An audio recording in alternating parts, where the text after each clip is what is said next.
We have a lot on the plate, so let's get started.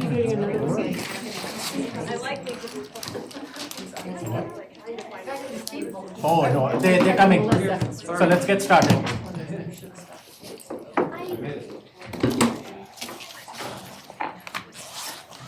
Okay, good afternoon. It's April 17th. Time is a little past 4 p.m., 4:01 p.m. Board members in attendance: Director Bankers, Director Nelson, Director Hafley, Cherry, Mel Packham, Art, and Jurgensen. All 7 board members are in attendance. Superintendent Bob is here to represent his team, and several of his team members are out here, including Ms. Sasaredo and Dr. Kalaki. We also have several principals in attendance. Today that will be joining one of the agenda items and providing some feedback.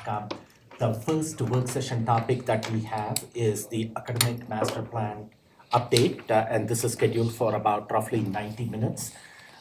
This is going to be an update to the board on 2 specific topics. One is going to be the elementary school pathway schools. This is the first year of implementation of the elementary school pathway schools, the STEM, VAPA, outdoor education, dual language. And we have several of the elementary principals in attendance. They are going to provide feedback on the progress that has taken place in their school this first year and what to expect for the next year. And then the second part of this AMP update is going to be the middle school. And this is, the board got an overall update about a month or so back, what that is going to look like in each quadrant, but we are going to dig into and be a little bit more specific as to which schools are going to get the pathway designations and which are going to come in phase 1 and phase 2. Elementary schools is just an update. Middle schools will require a little bit more of a board input. 90 minutes for both the elementary school and middle school presentation. So let's try to keep this on track, because we do have a special meeting at the end of the 2.5-hour session today, and that's going to be executive session mainly to talk about 2 topics up there. So let's get this going, and I will turn it over to you, Superintendent Call. You've got the perfect lead-in. I'll hand it right over to Tamara and David to kind of drill through the overview and go over the data. And then we're super excited to get to the middle school piece at the end. That's great. Thank you. So we will go briefly, since this is our first official update back into the plan, coming off of a couple of weeks ago. So we'll get familiar with the work we previously did. We'll talk very specifically on where are we at right now that we've had a little over half a year of implementation of our pathway schools at the elementary level, and we're honored and happy that our elementary principals from our pathways are here to share their stories and their work so far. Then we will we'll get into the timeline and where we're at currently with the work that Nicole's led, the design thinking work to narrow down our pathways into middle school, and go from there. Okay, so to dig back into where we were at with the academic master plan, these are the enduring principles that we've used to do all of our work on the academic master plan. Just highlighting that focus on quality neighborhood schools and pathway programming and overall collaborative. We were able to pull all of the community work and roundtables and different things that happened at the beginning of last year into a cohesive vision, which is, as a community, we will build a strong portfolio of schools with learning foundations for all students, which is our quality neighborhood schools, to explore interests and opportunities, which is what we call our pathways and programs, igniting engagement so that students develop the knowledge, skills, and attributes to profoundly impact the world. So you can see the direct connection to our overall mission as a district. And we were able to identify 4 goals to achieve and deliver on that vision, and they're listed there. So how were they? A reminder of how the programs and pathways were selected. It started with a lot of community input, looked at what are the opportunities, what are potential programs, and from that input, we developed options. And so you can see it lists the themes that arose out of those collaboration and input opportunities. And then committees formed. And we had, and previously there was a lot of engagement over the years. So we have 2 slides that list some of that engagement. And here's one of them. And so you can go more deeply into them, but it's just a lot of very intentional work was done here in D11, again, over the past few years. So pathway committees, steering committees, central support committees, demographer studies, and here's some more internal and community engagement with the World Cafes, community surveys, etc. Okay, so we talked a little bit about that input, the options, committees forming, then there were school visits and tours. This was to develop out our elementary pathways, who were the schools going to be. And that led to site submissions from our schools and a selection process for options, which led to our pathways. And what we've had in our first year, it's exciting, of implementation of those pathways. We're seeing the vision play out, and it's tremendous. And this is just our page, that landing page that kind of communicates that out to our overall District 11 community. And just quickly, there is a difference between pathway schools and programs. So the pathway schools are you can explain it better. No, you go ahead. Okay, great. Yeah, definitely pathways, specifically too at the elementary level, is where we're getting very intense and intentional about a specific focus. But there might be program opportunities, so all kids have, an opportunity to explore interests. So smaller versions, less intense, but nevertheless an opportunity for our kids to develop their passions, interests, and specialty areas. And we also created a timeline, so we're on year 2 with the launch of our elementary pathways, with our work to explain out or to work out the articulation for an elementary of those pathways into middle school. And again, that's what we will share out, how the launch of the elementary pathways has gone, and where we're at with middle school articulation. As well. And of course, we continue to work on best first instruction. And that's a repeat slide from last year. Now, it's a better looking slide now that people are doing a really good job at presentation. But this was our promise to the previous board and to the community, which is through the first phase, which was the 0 planning year for elementary schools, we felt that we wanted in this second year to be ahead of what is it that middle schools are going to be able to deliver as families start to matriculate through. We know we didn't talk enough in the beginning about the academic master plan is the vision of the district. So as board members and community members have either concerns or opportunities, the source document is the academic master plan. So we seek to use this, and this timeline is us coming back to the community with that accountability that says, this is why it's coming. This is why we're ending this brief with middle school phase 1 and phase 2 recommendations, because we owe that to the people of who the plan represents. Not because we got a phone call or we didn't get a phone call. We have a plan, we have a vision for the district of which seats in the academic master plan and then supported by the academic support plan. I'm gonna keep saying those words because I still hear people say like, why did we do that? Or where's the facilities master plan? Like we have an academic master plan, which is the vision of the district, and an academic support plan, which are the tangible items that need then to be aligned to that actual vision of the academic master plan. Great, yeah, and it's really important what Superintendent Gall says. Our overarching plan is the academic master plan. And we were very intentional about how we pulled all of the community engagement materials and all of that work together to create that all-encompassing vision with goals aligned to it. And we hold ourselves accountable with the timeline that we've set out and we're delivering on that timeline. I would also add, we align our other plans, major plan of the district, our Unified Improvement Plan, our District 1 plan, to that work. So you see connections with Best First Instruction right there. So everything's in service. It's great. Let's get a little bit into how are we supporting implementation of our elementary pathway schools this year. So what are the factors we've looked at to support, and how are we supporting?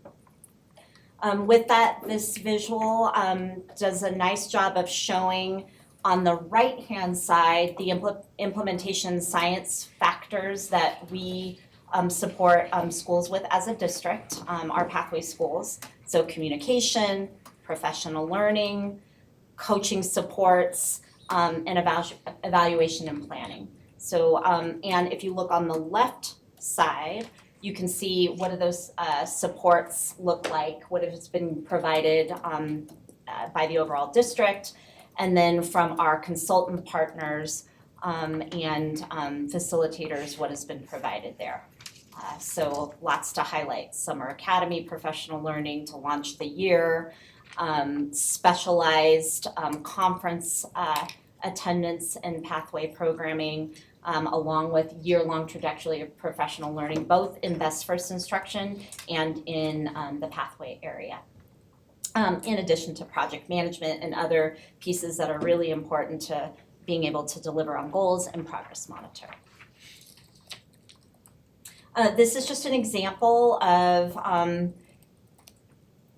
it's hard to read, but it's just so you can see, the intent's not for you to read it, but you can if you'd like a copy of that. It's for you to see that there's intentional year-long planning that's happened along the way. This is actually an example of the year 0 planning that occurred, and it tells you a focus on vision, logo, goal setting, initial PD, implementation plans.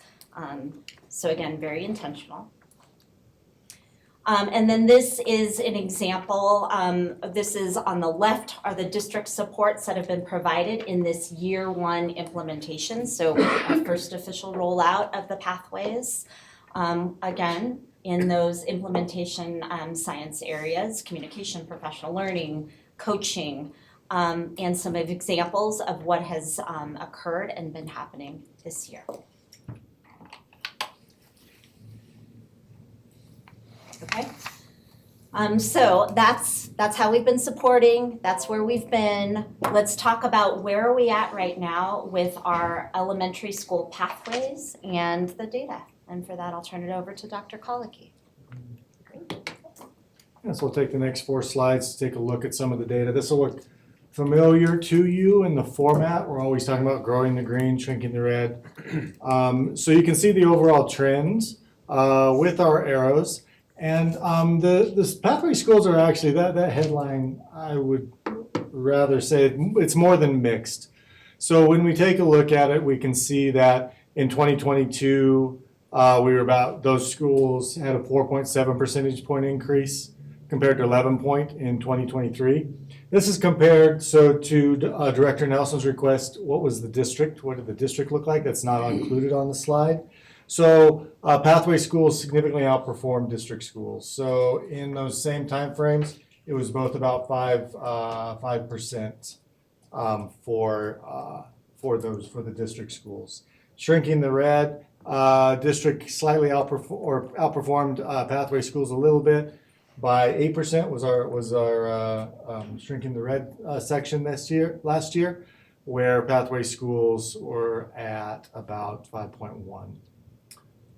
I'm sorry, could you repeat the compared to like the district Yeah, average? And so is that of all the elementary schools? Let me just give it to you in this kind of summary. So in the green for 22-23, district average was plus 5% percentage points. So we grew the green 5 percentage points. We shrunk the red by 5 percentage points, district-wide. And the pathway schools. That's district-wide. In the pathway schools, we can see up on the slide. We had 22-23, we grew by 4.7%. And 23-24, let me clarify, that is from fall to spring, because that's the data that we had at the point where I submitted the slide, 11 percentage points. I just ran those numbers for pathway schools, and it's looking like we'll be about 9 percentage points. So we have a little bit of a drop, but we're definitely outperforming both the district average and our goal in pathway schools. Let's celebrate that. Long sentence. That's a lot. Yes, Stephanie, I agree with All right. you. Celebrate that. When we go to disaggregate to math results, at the request of Chief Acevedo, wanted to translate these into the number of students. So this highlight is that we increased the number of students performing at grade level by 156 students in the pathway schools. This is more than doubling the number of students from 22-23, which was 22-25. That's awesome. Okay, so that is, that's why I think we can say that pathway schools both outperformed district averages on the whole, but we had significant growth year to year as well. That's awesome. When we look at ELA in the same fashion, so let me give you, I'll try to summarize it slightly cleaner than I did last time. So district, so this is district-wide numbers. 22-23, we grew the green by 2% district-wide. And in 23-24 by 4% district-wide. We shrunk the red district-wide by 8% in 22-23. 23-24, we shrunk the red by 4%, or are shrinking the red by 4%. So now when we look at pathway schools on the slide, we grew in ELA by 6.4% in 23-24 from fall to spring, and that is holding steady for this year as well. It's looking like 6% from fall to spring now, compared to 5.8% in 22-23. Shrinking the red among pathway schools only, we shrunk that in ELA by 5.2% district-wide, and 5.2%, a long day, 5.2% in pathway schools only in 23-24, compared to 6.1% in 22-23. And that number is also holding at about the same number, 6%. I'm sure there are questions. I'll take them with you. So star ELA, when we look at this, translating this to a comparison year to year and looking at the number of students, we had 86 students that began performing at grade level, increased that number to 86 compared to 31 in 22-23. So among pathway schools, again, ELA, same trend. They're outperforming the district average, and they are outperforming themselves year to year. Awesome. So if we can just take a minute, do you have any questions on that data itself before we move on? Okay. Moving on. I think for this portion, we would like to invite our pathway school principals up to the table.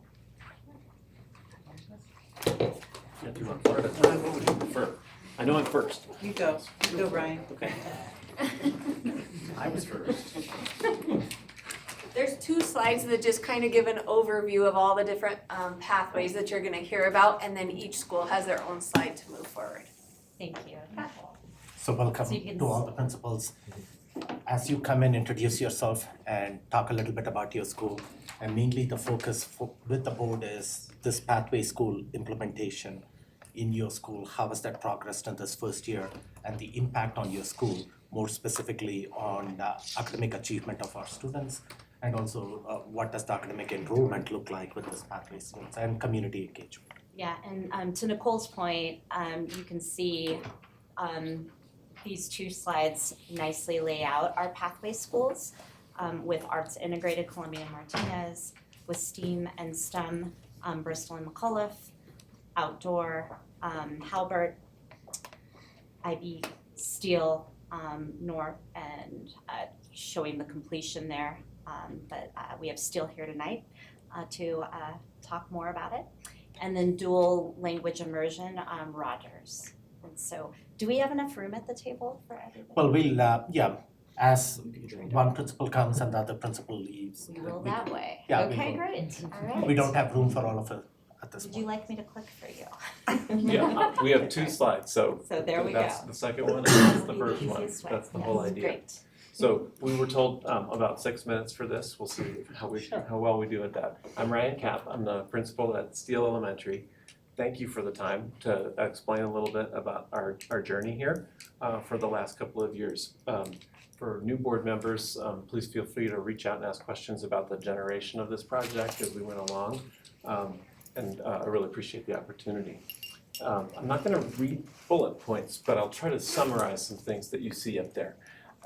Particularly that the Steele IB program has been something that we have actually batted around as an idea and a focus for Steele in the entire time I've been there, which is about 8 years. It came more to fruition at post-pandemic with the realization that we really needed a strong focus. We wanted something that would increase the rigor of our critical thinking for our students without taking away from the ability to integrate the best first instruction that I think you've been hearing about as a board for a couple, 3 years now. So for example, with the IB structures, we're really able to integrate text first planning into a lesson plan or two. That was my ask of the teachers, is 2 lesson plans per unit. Need to have a text first planning piece that's built in. So that's been part of our work. In fact, I would have brought someone else to talk, but they're all doing that work right now. That's exactly what they're doing until about 5 o'clock this evening back at Steele. So we're also able to integrate any new curriculum that the district looks at. The IB structure of 6 week units per year per grade offers that opportunity. Each unit is built on the premise of a certain concept or a theme, and there are 6 themes that students experience over the course of their years at Steele. So if I go to Steele as a kindergartner all the way to a 5th grader, I'm going to experience a same conceptual theme, but probably within different disciplines like math and science or language arts and social studies 6 times over the course of those 6 years. And so I should be able to speak to that as a student. Oh, I remember in 3rd grade I worked on this particular concept, and now we're exploring it again in a different context. It's rigorous. It asks a lot of our students. This year has been about helping teachers understand what that looks and feels like. We are writing at least 3 units of inquiry and implementing at least 2. I'm happy to report that we're well above that goal. My 4th grade team has probably implemented 5 of the 6 units and written 6, and many other teams are ahead too. All so that we can become an authorized school next spring. We'll have an authorization visit from the IB organization and a consult visit in the fall to tell us if we're on the right track. Our IB coordinator really takes care of a lot of this work. Some of it's policy, some of it's actual product and evidence from students. We have a 72-point list that we're working on. So in terms of like checking it off, that's what we're working on. You talked a little bit about enrollment. What we saw, at least partially attributable to IB and the introduction of it, because this is kind of a 0 year, but it's not. We're doing it. We toured parents based on the premise of IB 2 springs ago. We added 21 students last fall over the year before, which is a significant number for a school that was 251 or 2 and went up to 271 or 2. And even more important is where those numbers happen. We were starting to see K and 1 fill regularly like it did before the pandemic, 2 classrooms for each grade level at Steele. But what happened is, I'm probably about out of time. I'll be quick. What happened was we got 10 more 4th graders and 6 more 5th graders. If you know elementary schools, it's very difficult to get more students at those upper grades. So we feel like the impact of the program was really relevant and visible. Okay, let's go to the next one. This is just a few examples of what kids look like and the kinds of things. Kids are speaking the language of IB. They're talking about open-mindedness. We honor kids who show inquiry and curiosity every week. The kids wrote a new Steel chant that has all 10 learner profile words in it. It's awful, it's really hard to do, but it's theirs. They own it, and we do it every week. And that's what's important about that. Third graders have been exploring fair trade, eco-diversity. First graders have been exploring the history of the circus. Fourth graders have been exploring who change makers in American history are. Second graders have been looking at fairy tales, fables, and kindergartners have been looking at the science of living in the Arctic, which is penguins. Are there questions? Any questions from the board to what you have? Thanks for sharing with us the information. This is really exciting.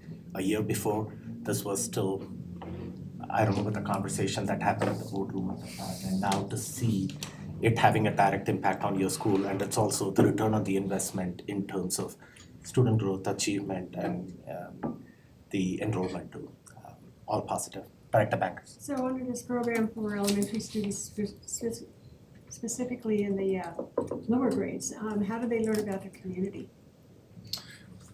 Community is really one of the, this is time honored standard in second grade. It's really, and it's developmentally appropriate.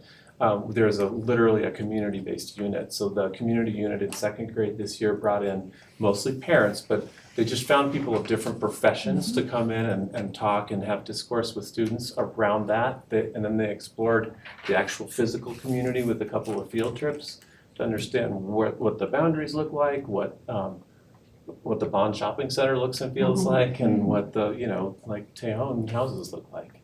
And Colorado history? Sure, so that's fourth grade. I don't know that they specifically written a unit for that yet, although the Changemaker and Trailblazer unit, they steered students towards Colorado figures in history. I see. Thank you. Sure. Thank you. Seeing no further questions. Thank you. That's right. Thanks for the board support, appreciate it. Up next is Columbia. Columbia. Yes.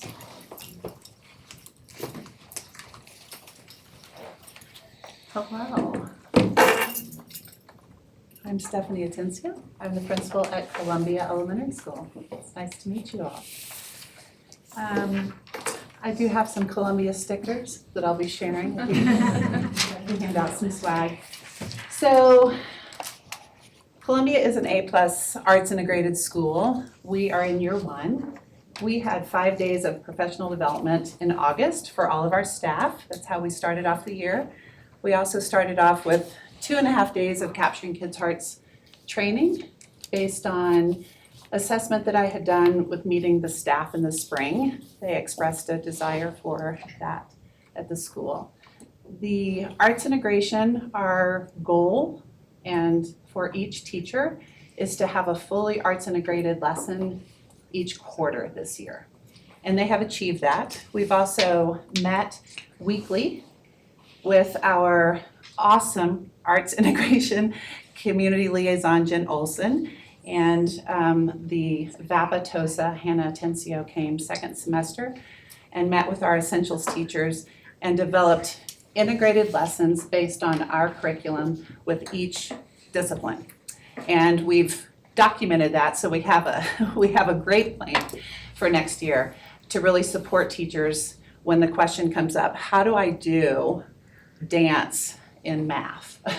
Or what does music look like in social studies? So we have a plan, we have lessons attached to that, we have resources, we have hyperlinks in that document. I have so much. It's really exciting. Some of the awesome things that have happened at Columbia this year, as I look up here, our professional development this year has been top-notch.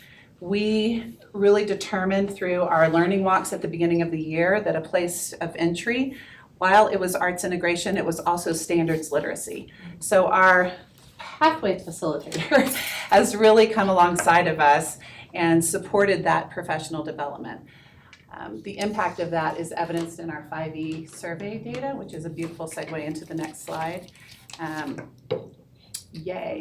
So if you look at the graphic on the left, that's the 5E data from last year at Columbia. And the one on the right is what's currently happening at Columbia. So The professional development grew from, I think it was like a 2 to a 99. You can't get higher than that. And that's really based on everything that the district walked alongside of us and provided for teachers. They feel supported, and that shows in our 5E. I would love to just hang on to that and just talk about that. I love the shout out. I will take it anytime. That's been really fun to share with our community. So yeah, we can. This next slide is really fantastic. This is artwork in the hallway from a second grade teacher. This is not our art teacher. This is not our dance teacher. This is a second grade teacher who integrated a Kandinsky lesson into her mathematics unit, and we're talking about angles. So she has kids showing acute angles, right angles, and she makes sure to really showcase the artist and what the kiddos are doing. And she's going to be leading our PD in May with this lesson to help us more develop some of our arts integrated lessons. Our parent, yeah, there we go. The slide down at the bottom is just all of our Columbia Cougars in, it seems like a small gesture, but they're all in a shirt. Previously it was you bought a shirt. So we're not gonna do that. We're gonna give everybody a shirt, you know? So everybody has a shirt, and we made a heart out on our brand new kickball field, which is super cool. On the right, we have teachers engaging in arts integration lesson. It is hands-on. It's not just a PowerPoint of somebody telling us what to do. They got to engage and create the lessons. So they felt like students, so they could help lead their students. And then the top left, I think, is just our artwork, not just. It is our artwork in the hallway from our art teacher. Our art, we are having a fabulous event on May 16th. All of you are invited to. It is our Arts in the Community Day, where we're inviting in local artists to come and teach our students various disciplines. Again, we have Jennifer Chappell, she's coming, she's gonna teach. We have dancers, we have potters, we have weavers, we have folks who paint on like folk art, glass on, you know, painting on windows, that are all gonna teach our kiddos all day long. So that was a dream that I had when I interviewed for the job. I remember talking about that with Mr. Gall. Like, that's what I want. I want our kiddos to see that art extends outside of Columbia, and the downtown community is a rich place for that to happen. That's my Mary Poppins chalk painting on the sidewalk. Yes, yes, yes. Delivered. Yes. So I could go on, but I won't. Columbia is a great place to be right now.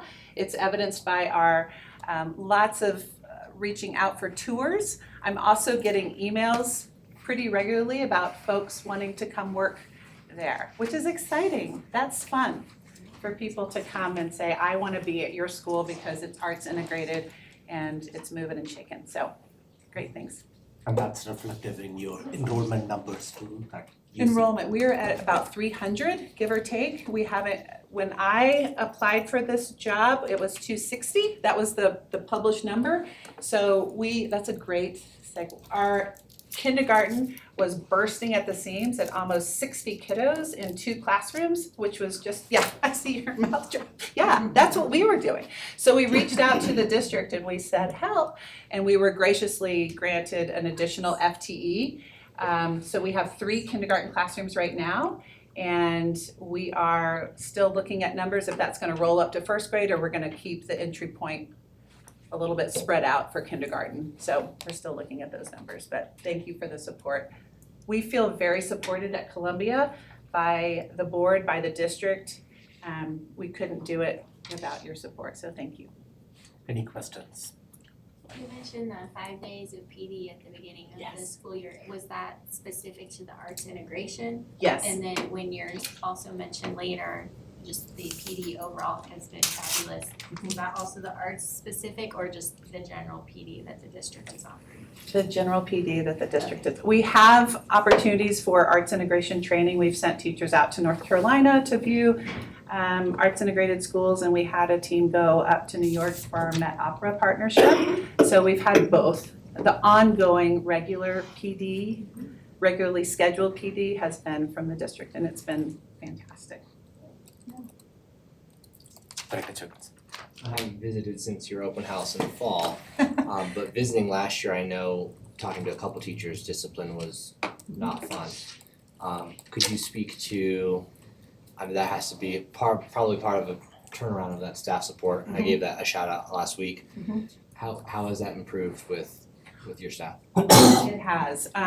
So we wrote for that additional strategic FTE, and we put that into a dean of instruction and a dean of behavior. So we hired a very competent, skilled teacher within the building to move up to that position. And it's been fantastic. So she has really worked on MTSS with teachers weekly on identifying students who need extra support. She has partnered with our counselor, and behavior has dramatically decreased. We've also have a partnership with El Paso County Health, and they have trained a team of volunteers on the neurosequential model, and that come and push into our classroom to help with some of our students who need support on regulation. So it's been great. Awesome. I mean, yeah, we have some behavior, but not like the revolving door that it was at the beginning of That's the what I year. heard, so that's Yes, it was true. good. Thank you. And just to clarify, what Stephanie's talking about is the strategic staffing allocation. So the MLO affords the superintendent's office about 2.5 dozen positions that are there for when enrollment increases. But what we've been doing is, instead of waiting, we're actually forwarding those positions based upon application by the schools for the specific area of interest that they think. So the promise was, what could you do with an extra FTE, instead of here's the same FTE that everybody needs to do the same thing with. And so we appreciate what Columbia has been able to do to be able to right-size what had been a very large challenge. Remember, the kids didn't change. Right, we have the same students for the most part at Columbia as we had for last year. It's great to hear that we're growing. What's changed is now we have a leader who is bought into this pathway vision, that has a staff that is now training on that vision, and they just needed that one little extra thing. Right, 4,500 employees. I know we can find the one extra thing, particularly at the school level, that can help ensure that we can deliver on the vision. So. And we're tracking that internally by my office last year, and then this next year's requests. And we use them as little R&Ds, little mini pilots, to understand, is this a thing that we can now invest in larger when we see an area of need that is similar? And there's a lot of crosstalk going on between the schools, particularly through the area superintendent model. So it's been a really good strategy for us, and it's great to hear that it's working for you. It's great. So I will close with this. At our last parent night, it's gonna make me cry. I had a parent come up to me with tears in his eyes, and he said, and it's not about me, it's about the school. He said, "Thank you so much for bringing community back."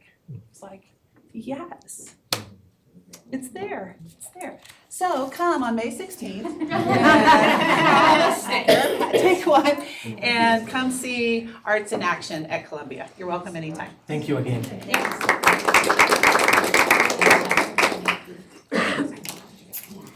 If you can just go back a couple of slides before Dr. Conklin. Are you running the slides? Cameras running the slides. Tamara, could you just go back to the 5 essentials, just for Columbia? Yeah, so just the feedback that I want to give is, this is not typical transformation from one year to another year. Having so many reds and turning it into green, that's a reflection of your leadership, Ms. Atencio, that you brought out there, the positive culture and climate that you brought into that school. So thank you for doing that. I said forever. Thank you. Is that dean position in addition to an AP, or is it? No, So it's you and then the dean? and the dean. Okay, you don't have an AP. I do not have an Okay, AP. thank you. I would love, and I'll convert that dean to an arts integrated specialist. Hey, I know some schools have APs. Yeah, I know we need to increase enrollment for that too. Okay, so moving on, the next school is Martinez. Good evening, everybody. I'm Tara Berry. I'm prop principal at Martinez Elementary. This is my second year there. So Where Stephanie came in at year one planning, I was in at Martinez for our 0-year planning as well. I have to say that 0-year planning and the visioning that we were afforded through the application of the pathway process really set the stage for the change management that was needed at our school, and the visioning and voice that afforded us really kind of set us on the trajectory for lots of improvement. So I want to start off with what a third grade student said, and he made me promise not to put his name because he is very shy. But he said that I like that we do arts integration because I get to work with my classmates, try new things, and learn to be more creative. It also helps me feel better about asking for help. So without giving the student away, I will tell you this. When I started at Martinez, the student's typical spot was in the calm down corner in the back of the room, barely speaking, barely engaging, and had some severe behaviors. The most that I've had to discipline this student this year was about his filter and not saying every single thing that came to his mind when it came to his mind. And it's not that they're super inappropriate, they're just like a little disruptive to the classroom. So to see his growth has just been tremendous, and he would not call himself creative, although he has created several comic books in the 2 years that I've been there. But we got our A+ designation last year. Just a reminder, Columbia and Martinez are the only 2 arts integrated schools in the whole state of Colorado. With lots of support from North Carolina, from the Kennedy Center, from our partners at Met Opera, but mostly from here in D11 and the partners that they've afforded us, we've really been able to flourish. So like Columbia, we did a week-long summer academy, and it was hands-on. And I know our teachers loved it because they forgot that they were training. Yeah. And they would not let me leave the training site without making sure that everything that they created, everything that they worked on, all of the artifacts got back to the school. And that, I mean, if you've been at a training with teachers, no one wants the big giant sticky notes from the wall that we use for working sessions. But our staff did, and we got to send a team to North Carolina. We got to send a team to the Kennedy Center last year, and this year we got to send a team to the Met Opera. And so we've rotated out who goes and had try to spread the wealth of knowledge there and the experiences, and it's just been tremendous. Our year one implementation goals were to ensure that we had like ongoing coaching that never lost sight of BFI or data-driven instruction best practices, but also brought in arts integration. So we used a lot of our budget to ensure protected planning time. And we switched out our essentials teachers that planned with our teachers in their half-day planning sessions every month.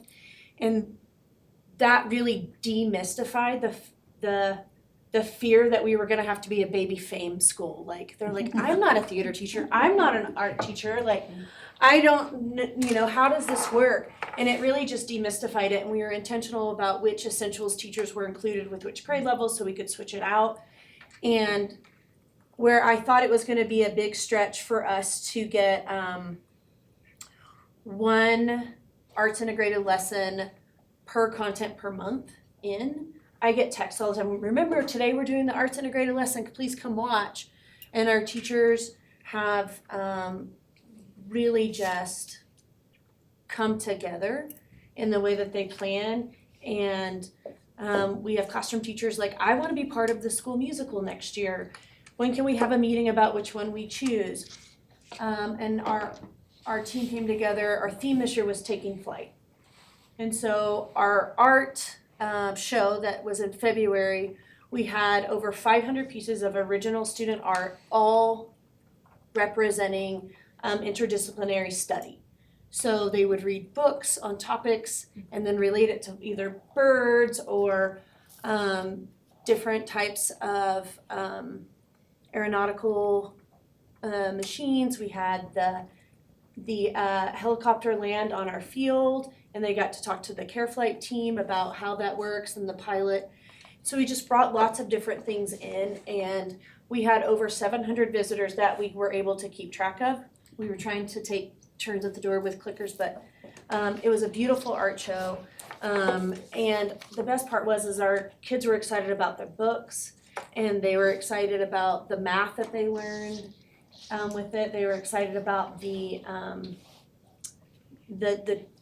adaptation traits that animals develop, and representing that in art. So it was really beautiful. But even our pre-K team is on board with our interdisciplinary arts integration training. We've exceeded our goal for the first year, and Jen has helped us so much with talking with our different content areas about like getting ahead of the curve and like, okay, this is literacy, this is math, this is science, what thematic units can we do within each grade level? Because our goal next year is to offer, very specific strategies that she and Jen Olson and Hannah and Lori Lee have provided us, so that it's easier for our teachers to see what they can do, and they don't spend their time searching and ideating on what and more on how and why with our kids. We're working hand in hand. Jen really brought Stephanie and I together this year on planning in tandem and getting our PD aligned, and we both had teachers that led PD this year. Yes. We've got a big theme planned for next year, not yet to be revealed.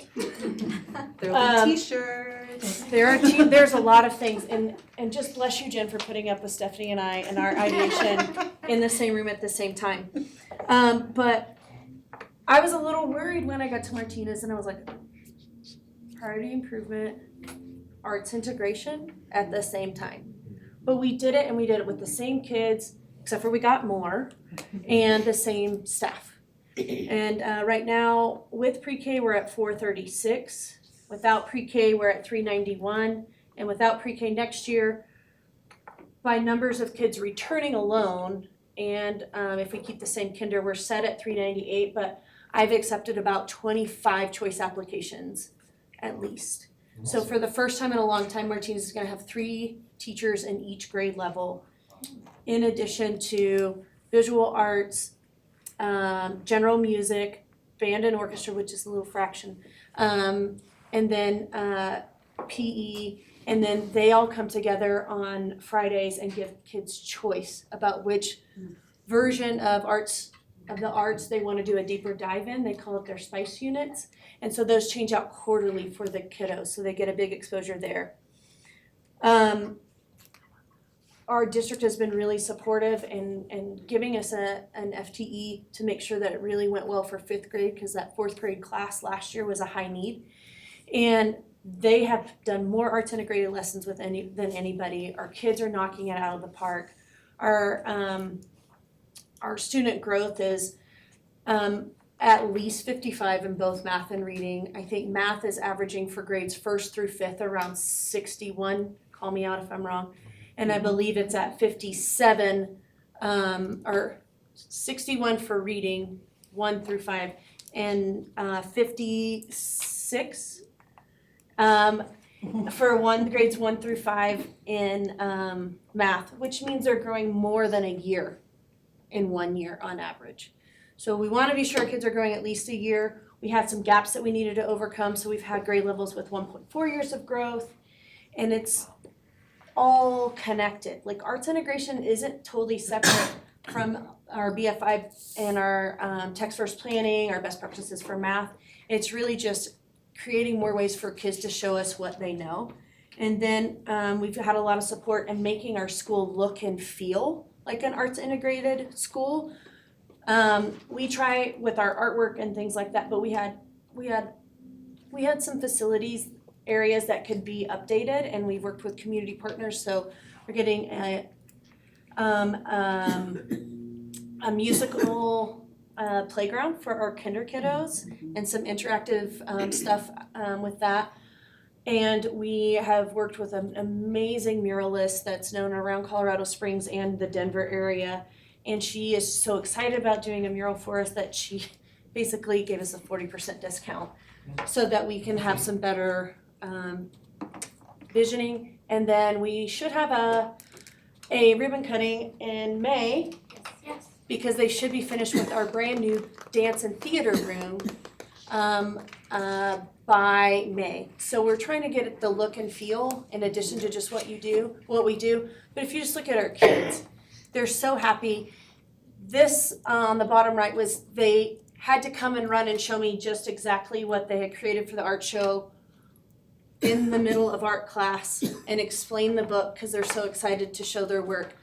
On the left, we've got, from that one, we've got our 3rd, 4th, and 5th students that did a recording, or a recorder show. I don't know if you know that Eye of the Tiger can sound good on a recorder, but it can. And when you hear it at home, It sounds good on practice a everything. zillion. Yeah. And so our music and choir and dance all work together to do a big show. And then our kinder kids did a huge arts presentation and fashion show as they learned the alphabet. And then when you see the adults on the top right, that's part of our Theater Without Borders. Our 5th graders from Columbia and Martinez worked together to write a play that these actors came and put on at our schools. And our kids just really love that writing process in it. And so I'm, for the first time in a long time, really excited to see what our writing scores come out as this year, because they've worked so hard and they're not scared anymore. Awesome. And so our enrollment is up.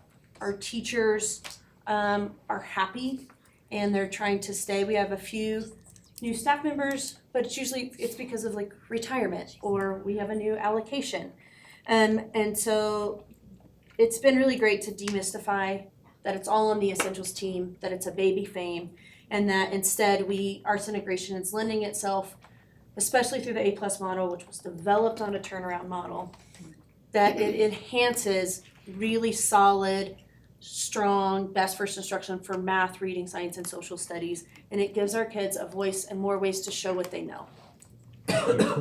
Appreciated. Board members, comments or questions to Ms. Berry? I have one. Go ahead. For both of you. When you guys talk about the Met Opera, who are you meeting with there? Are you meeting with people that perform? So it's the people that write the programming I didn't go. and the people that perform. And so they have created what's called Met on Demand. And so it gives our kids who may never have an opportunity to get to the Met Opera. Some of our kids haven't even made it to a trail, which was from Texas. I'm like, how are you in Colorado and not even on a trail? But they have on-demand lessons and age-appropriate clips, and they kind of have guidance for that with us for viewing Met Opera performances. The performers speak to the kids, and this section of the Met Opera is really focused on closing the equity gaps for access to the Met Opera and opera performances.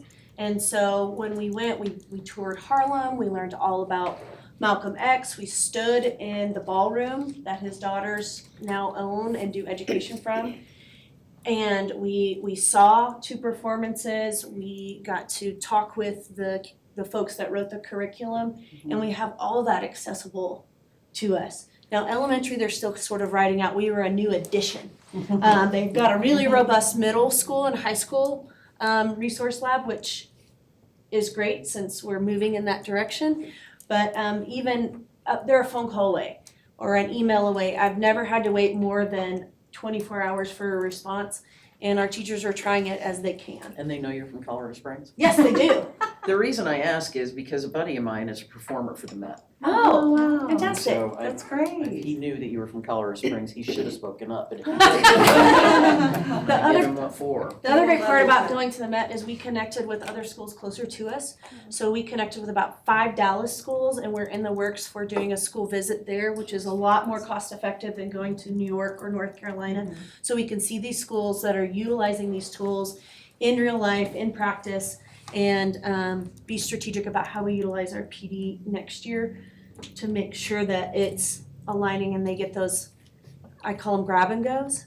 Like you go and it's amazing, and then you get everything you need to come back and with a little planning execute. Thank you. So trying to keep us up back on track on time. Thank you again for the feedback that you provided and three schools in a row that has talked about investing close to students in the classroom and how that's making an impact on student academic growth and enrollment too in each one of those schools they are growing. The next school, Rogers. Hi, welcome. Everybody, thank you. I'm Jennifer Morrell, the first year principal at Rogers. And really incredibly proud of the work that we have done this year at Rogers. We're a little different than the other pathways because we really have a pathway within a traditional school, so not our entire school is dual immersion. I'm really proud to say that when we started at the beginning of the year, we had 38 students involved in this program. And we are currently up to, I think, 65. And I've just been doing tours like crazy and accepting more students for next year. Technically, we were supposed to be like a year 2, but we're kind of more like a year 1. And we had to step back and really get regrounded and build our capacity for what our understanding of dual immersion. A lot of misunderstandings within our own staff and a lot of fear and just a lot of pushback just based on not understanding why we need dual immersion, why it's good for kids, why we're doing it, and why we want that program at our school. And so through strategic purpose planning and that alignment, we really were able to come together. I found the school very divided when I got there, and that was based on fear, and that was based on just not understanding. And so the work we've done this year is really understanding what is the purpose, how does it work. We visited a lot of schools. We went up to Longmont area, and we got to see one school that is completely a dual language, the entire school. Every student there, they do have just Spanish at their school. We also went to Salt Lake City to some dual language immersion schools there where they offer Russian and German and French and some of those other languages as well. And so we made some really good connections with several schools that we're gonna be partners with moving forward, since there isn't a lot of that in this area. And so it's amazing how each school has its own personality with dual language, and really the capacity is being built. It's an ongoing thing, and something that the best challenge I've ever had so far is becoming principal of a dual language immersion school when that wasn't my background. And so it has been fantastic. Another challenge was finding teachers that are bilingual, biliterate in both languages. And so but we've got that. We've had a lot of people want to transfer to our school next year. And so we're set, and we're really excited. So we have a brand new logo. I don't have the stickers yet, but we're gonna talk about where she got those stickers, because you're gonna see them, magnets on cars, you're gonna see them everywhere. We love that. And that was something that was kind of on hold last year. And so we were really proud, not just to get the logo, but just really the identity of you can be a traditional school, and you can be a dual language pathway school, and you can be one school. And so that is really the work we've been doing. And that's really understanding. Our goal, we're not an ESL school on steroids. We're not something like that. We are truly building, we're building students who are biliterate, bilingual, and can, it's really, we call it a superpower. When we have our students, go through middle school and high school, we want them to walk away with the ability to not only pass the seal of biliteracy, but to be, they're gonna have any job they want, because they're gonna be able to not only read it, but they'll be able to write it and speak, which is important as well. So some other work that we did, visiting the schools really helped us. We started out 50-50 model is kind of really what we want to be at, and it wasn't really there yet. We were probably about 80% Spanish instruction and 20% English instruction. We have moved to 50-50. So our students are getting half their day in the Spanish language and then the other half the day in English. The goal down the road is to have a Spanish teacher and an English teacher, and then they flip-flop kids halfway through the day. And then we have the third traditional round within our school as well. But we don't have the numbers yet, so we're self-contained. So a teacher at this point will teach half the day in Spanish and then kind of change the hat and do the whole other half the day in English. And it's really fun to see because the kids also shift that thinking as well. And so right now we have a kindergarten first and then a 2-3 combo because our third grade, our original group is in third grade now and there's only about 7 of them. Our kinder is at 24, so we're really building bigger groups as they're coming up. And, you know, we're just really excited. Had a parent night for DLA a couple of weeks ago, and we had parents, you know, that I didn't expect to be speaking, talking about, you know, they come from Colombia, they've come from Saudi Arabia, that, you know, we have a kindergartner who is going to be trilingual because he has Portuguese as well, English, and now he's learning Spanish as well. And so it's really exciting, and the parents build this community, and you know, we're really excited about where this superpower that we will be able to give kids for their futures. So the pictures, there's a video on there you can watch later. You're gonna see little Clementine, who's one of our kindergartners, who was a native English speaker. Right now she is bilingual. She can read and write in both languages and does so beautifully. And we have a lot of kids that are already at that point, especially in the third grade. So please take time to watch that video later because the kids are really proud. My parent quote was, you know, another one. My daughter didn't know any Spanish, and we have several that are that way. When she started the year, and now she's reading and writing in both languages. We can't wait for first grade. And so our next steps, keep working on the professional learning. We're gonna have our entire staff SIOP trained, which is sheltered instruction, because that's good for all kids. And we're really working on not only our growth, but our overall achievement. Really proud of our STAR results, our growth percentiles, 69% in reading and 70% in math. And so we're growing. Now we just need to catch up with the achievement, and that's happening as well. It's probably already 10 minutes. Yeah. Well, thank you. Thank you. Any questions for me? I like the logo that you have. Thank you. Thank you. That's visioning your school and Yeah. marketing purposes too. Director Beck. Yes, remind me again how Yes. that 50-50 instruction classroom looks like, Yes. as far as reading and math and social science. Yes. The model that we are moving towards is 50% of the day would be reading instruction and math instruction in Spanish. And then the other half of the day would be the science and social studies would be in English.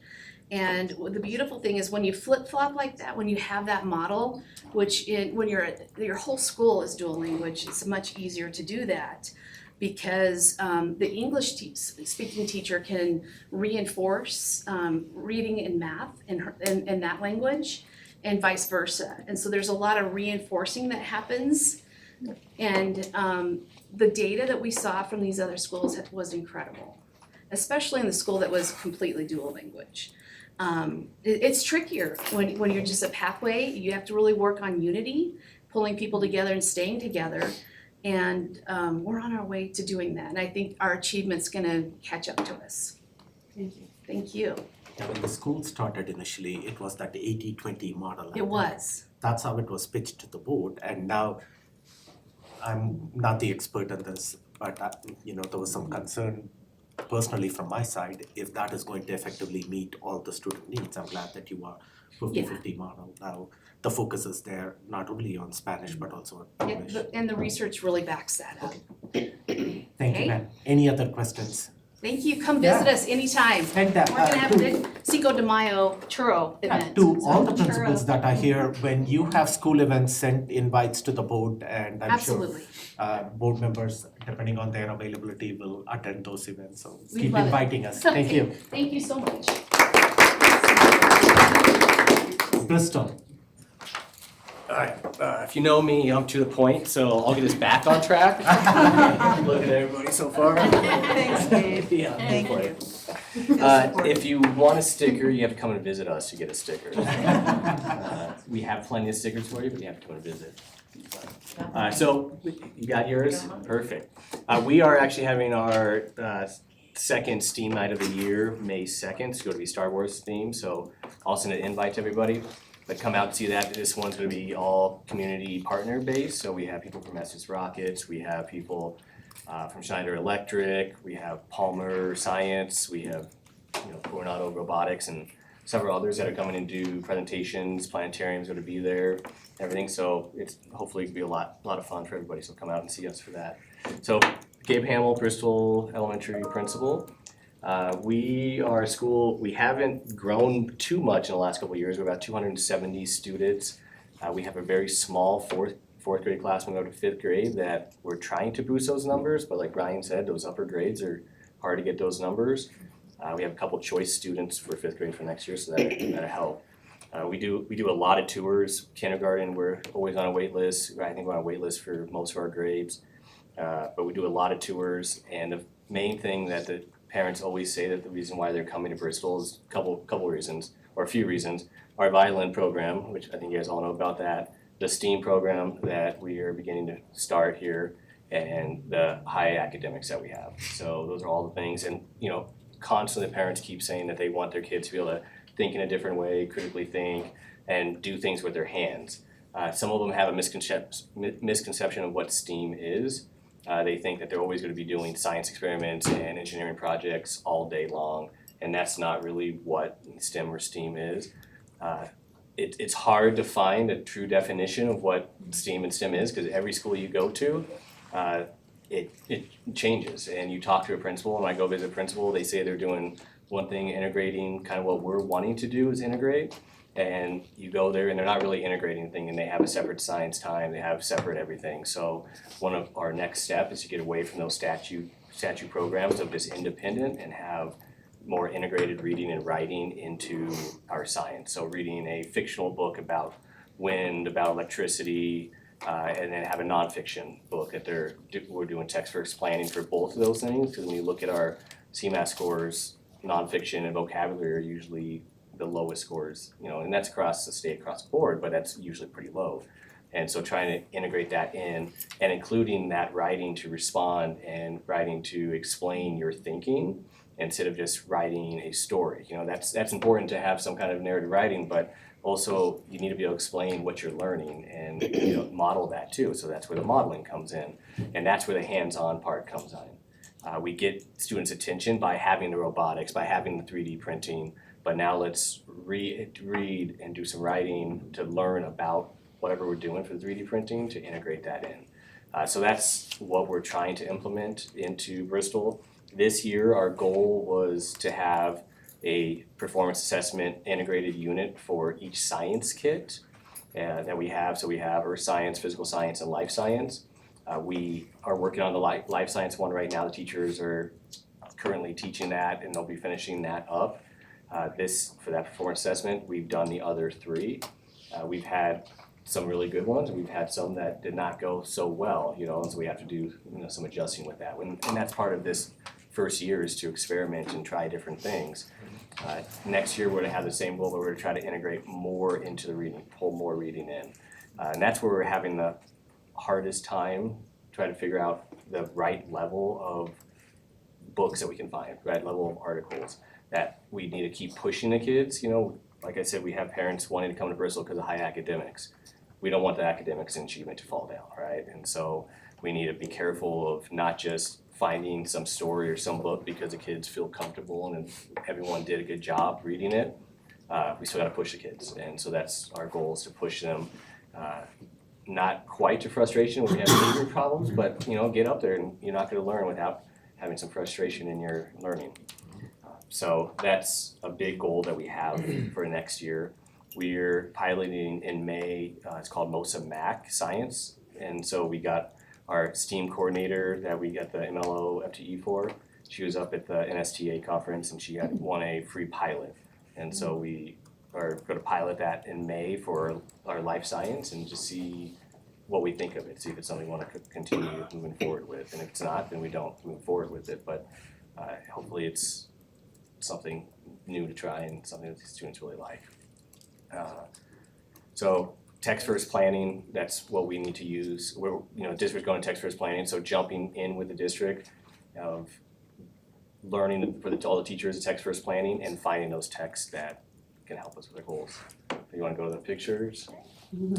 So these are just, again, so a lot of people think that that STEAM and STEM is just fun activities, which they are fun activities. We have a kid on the left doing using a 3D pen to make the Eiffel Tower. We have kids making mazes with magnetics, so learning to push and pull. I have another picture on there, or another slide. And so with life science, we're having these aero gardens, and we're having those go year round. And so kids are growing plants and learning about plants and different styles, different types of plants. Green chilies, we're having a hard time growing the hydroponics. They just keep molding over. I don't know why, but it's so. And then we have a lot of different presentations coming in as well. So we had this Zoopateers come, really trying to engage the students in learning that beyond the walls of school, solidifying their learning on a field trip or having people come in with solidifying their learning. Awesome. Any questions? Yeah, any questions? Thank you. Good job. Perfect. You did a great job. Very good. Back on track. McAuliffe. Hi, I'm Brett Wiltz. I'm the principal at McAuliffe. This is it's all gone as of, you want to see the pictures of Friday. Friday, the fourth graders had worked really hard on their CMAS and a few students came and I had You had quite the shade. it was quite interesting on Friday afternoon. Fourth graders do that? Yeah. It was fun. They enjoyed it. But we are the Gabe's counterpart on the east side and the STEM pathway school for that side of the district. Some similarities to Bristol and some big differences just with the community we serve and some of those different pieces. Our goals this year were really around creating that STEM identity for teachers and as a building and starting to move forward with, hey, what does that look like? Because as Gabe mentioned, it can't be, hey, we have STEM as a rotation that kids go to. That doesn't make a pathway school, that doesn't make an identity of who we are. And for that reason, we actually stepped away from that. We had previously had STEM as one of our essentials rotations, and we pulled that off so that it wasn't an out of that teacher does it and I don't. It is everybody does it. And was a piece that every teacher then engaged in. Was fun. We replaced that with STEM theater and was kind of a unique design of, hey, theater isn't just about acting. You've got to build sets. You've got to run a concession stand. You've got to do the math that goes with it and all of the things that can go with it through that STEM lens of a theater program. So that was one of those steps, but really looking at, hey, as a school, how do we have this be the way we think and the way we do things? It's not all just those engineering projects or those fun projects.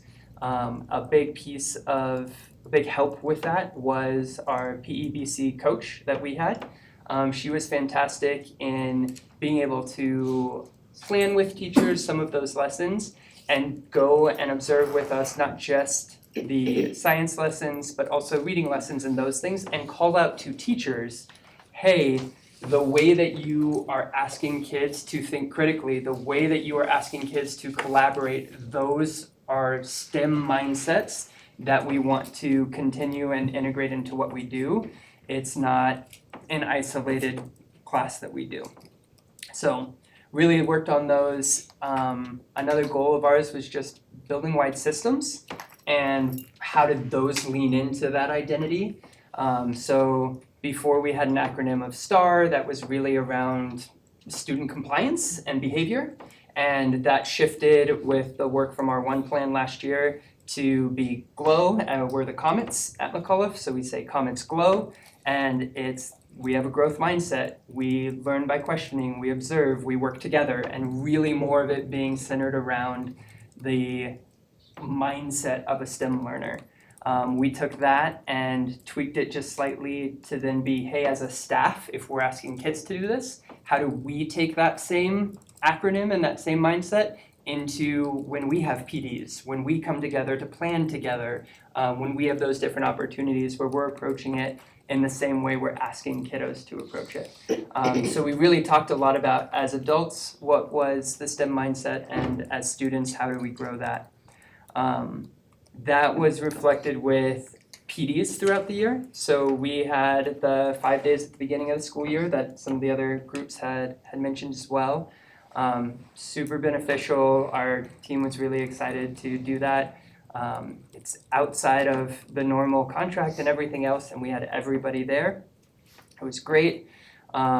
We sent a group to the Project Lead the Way conference. We had a group at the NSTA conference. We have done in-house trainings, and then we were intentional with continuing with Kagan during some of our professional development this year, just around that collaborative piece and how important that is to the STEM process.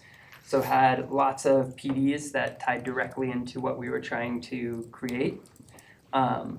The Project Lead the Way conference is really, there was work before that where we had worked with some of the district leadership that was already using Project Lead the Way and had looked at those elements, talked a lot with them, sent the group to the conference, and now we're moving forward with training. So we have our whole staff scheduled to do that training at the end of May after school lets out. So that's a 2-day training that we'll have everybody at, and then purchasing those materials. What that does is, this year we've seen a lot more of the implementation of science, where we found a gap with Carolina Science was, hey, it's great around the science piece. We almost have to build and create a lot of our own project-based assessments out of that, whereas Project Lead the Way builds that in and has a lot of the engineering pieces there, so we can do so in more meaningful ways and hit the ground running. And so that was a shift we're looking at for next year and have everyone on board for. Today at our staff meeting that I was coming from before this, we had our 3 teachers who were at the NSTA conference. They ran the staff meeting and were presenting everything that they, some of their big takeaways from that conference here a few weeks ago. So some great learning that is coming from staff and going back to the staff. A last piece I'll say about that is coming up here very end of the month, is we're doing something in partnership with our PEBC coach that is, we're calling it a learning lab, and essentially it's pure observations, but it's a whole guided process of a teacher working to plan the lesson. We have a group of about 8 adults that'll end up going in, and it's peers from all different grade levels that'll go in and do an observation and then be able to debrief together and really have that be a continuous, hey, this is how we have a growth mindset as a staff and continue to learn from each other around the area of STEM and science. So both of those will be science lessons that we're doing that around. So that's been some of the big pieces we've worked on. We're continuing to do so with our budget coming up and some of the capital improvement money from the grant and then grant we had, and then capital improvements. We'll have all new furniture this summer, specifically shifting away from desks to tables with that collaborative learning. We will have, we were going to put a wall between our STEM lab and our library. And so we've really worked with the district team and engineering group to say, hey, if we're gonna build a wall, it's not gonna be a wall with a door in it. It's gonna be an interactive learning wall. And so right now we're looking at a whole wall that is almost like the barn door, but instead of sliding, it will actually roll on gears. They'll be able to open it with a gear pulley and be able to talk through a lot of lessons with the wall itself. And so those type of things, as we continue to look at what the feel of the building is from the time you step on campus all the way out. The pictures there, the one on the top left is our family night, where we had some different. We've had 2 family nights that have had a focus around STEM. One was STEM activities, and then coming up is going to be a showcase of a lot of the projects that kiddos have actually done in class. So families will be able to come in and see that. The one in the middle was the eclipse back in, not this most recent one, but the one prior to that. That was on a Saturday. So we had over 350 people who showed up on a Saturday and came and did activities and hung out on campus in the cold weather that was that day. It was a great turnout and had that piece. And it got even colder during the eclipse. It got even colder. It was great. You showed up without a jacket, is what I was told. Glutton for punishment. The Hot chocolate was great. Yes, we did have hot chocolate. Bottom left and middle there is, you can see a little bit of our STEM lab. That was a big piece from end of last year into this year. Between partnership with Peterson Space Force Base, our building funds, and then district and funds, we were able to completely remodel that space. We put close to $50,000 into that space. And it is an incredible area to work with staff, to work with students. We're continuing to implement it more and more. It is one of those highlight spots as we do tours with families, to be able to say, like, yeah, this is a big part of who we are and what we want to continue to do. So you've got kids working in there and staff working in there to do it. Thank you. Appreciate your presentation. Any quick questions or comments or thoughts? Thank you for all the things that you are doing out there. Before you leave, what does your enrollment look like? Has this program impacted? I would say we haven't seen a huge impact to our enrollment at the moment. Our enrollment sits with preschool at 503 right now. We have seen more and more choice applications starting to come in and are currently working with the district team to look at what marketing piece to our eastern border, since we sit on the border, what that could look like. And so we're planning that with them to take some next steps there. So enrollment, I don't think we've seen a huge increase yet. Some increase throughout the year. We started the year about 20 fewer than that. So we're up about 20 kids this year. And then 5Es and STAR both, so STAR growth year over year is up in both reading and math. Again, you can correct me if I'm wrong, but I believe our reading is up at 66, our math was at 58 MGP. So both significantly up over last year and good growth. And 5Es, every category is up year over year across all 5 areas. So thank you. Yep. Way to go, Brad.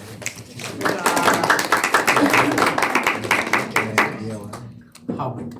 All right, as a fellow runner, Superintendent Gall probably realizes how hard it is to come in last. So going last is really hard, so I'm gonna try to get the fastest time. Okay, so I'm Toby LaFear, principal at Howard Elementary School, an outdoor learning school.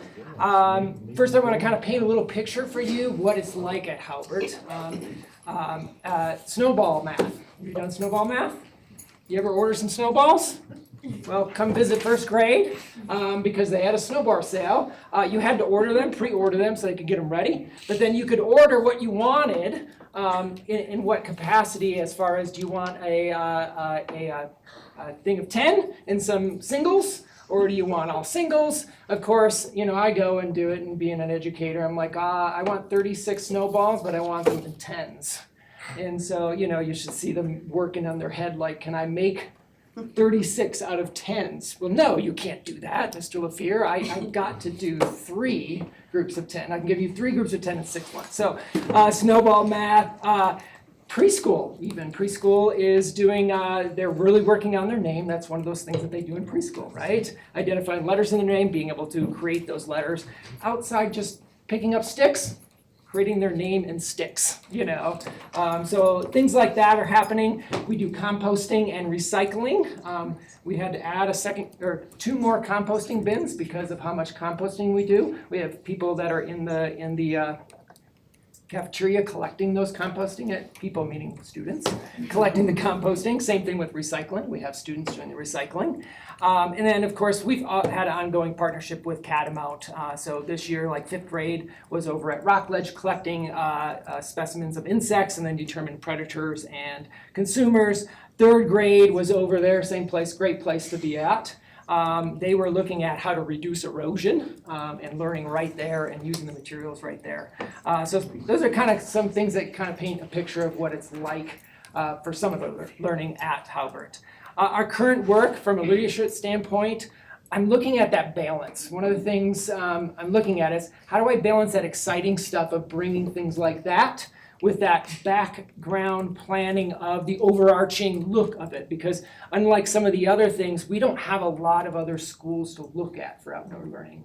I would beg to say that we're probably the only preschool through 5th grade elementary complete outdoor learning school in Colorado, if not across many states.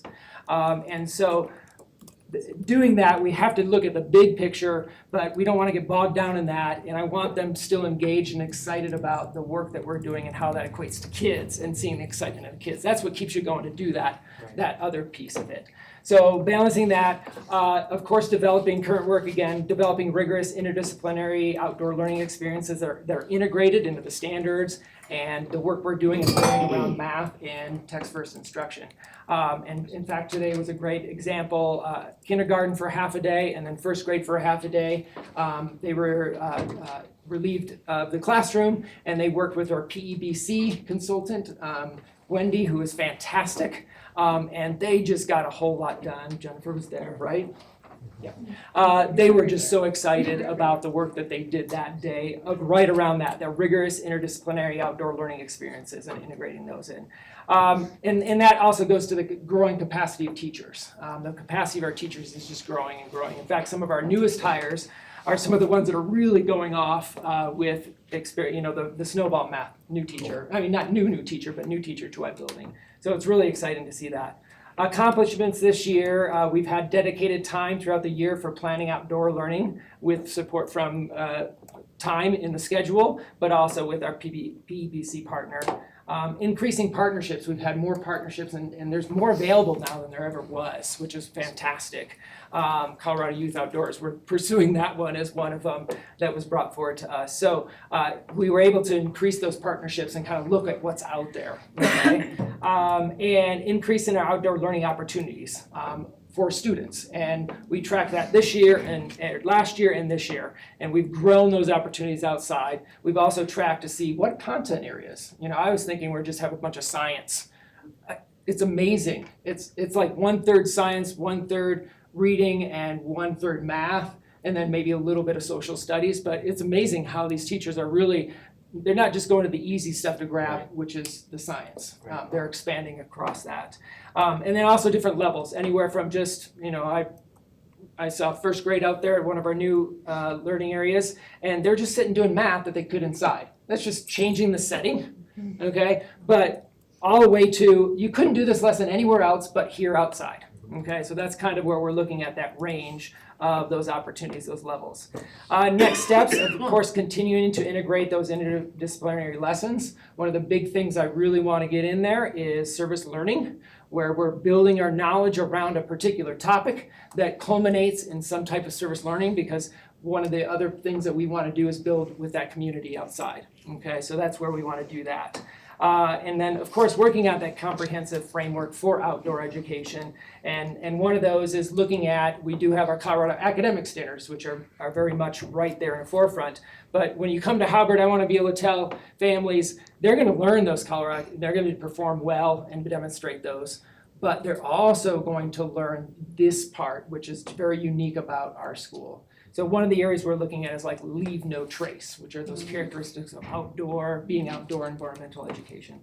And then looking at pre-planning budget for next year, because one of the things we have to keep in mind for outdoor learning is that we want to try to be outside all the time, but there are some times that are really hard, you know. Sure. We do get out in the snow, but it's obviously easier in the fall with the really good weather, and now in the spring again, so you see all these upticks on how many times we go outside, and that's pretty typical.